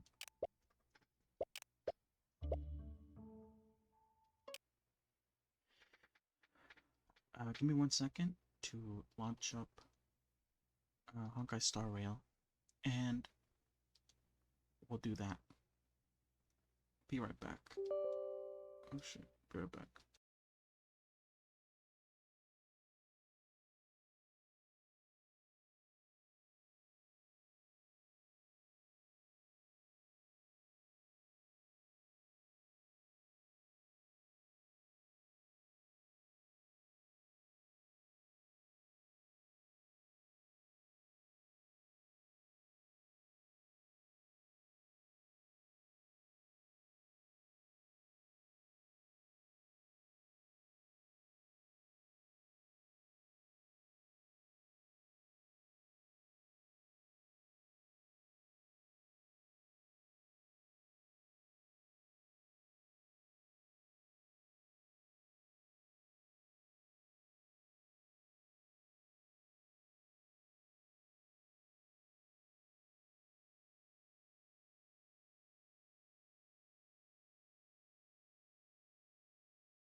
Oh, hey guys.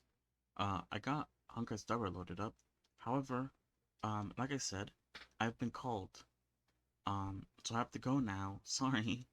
Um, tomorrow.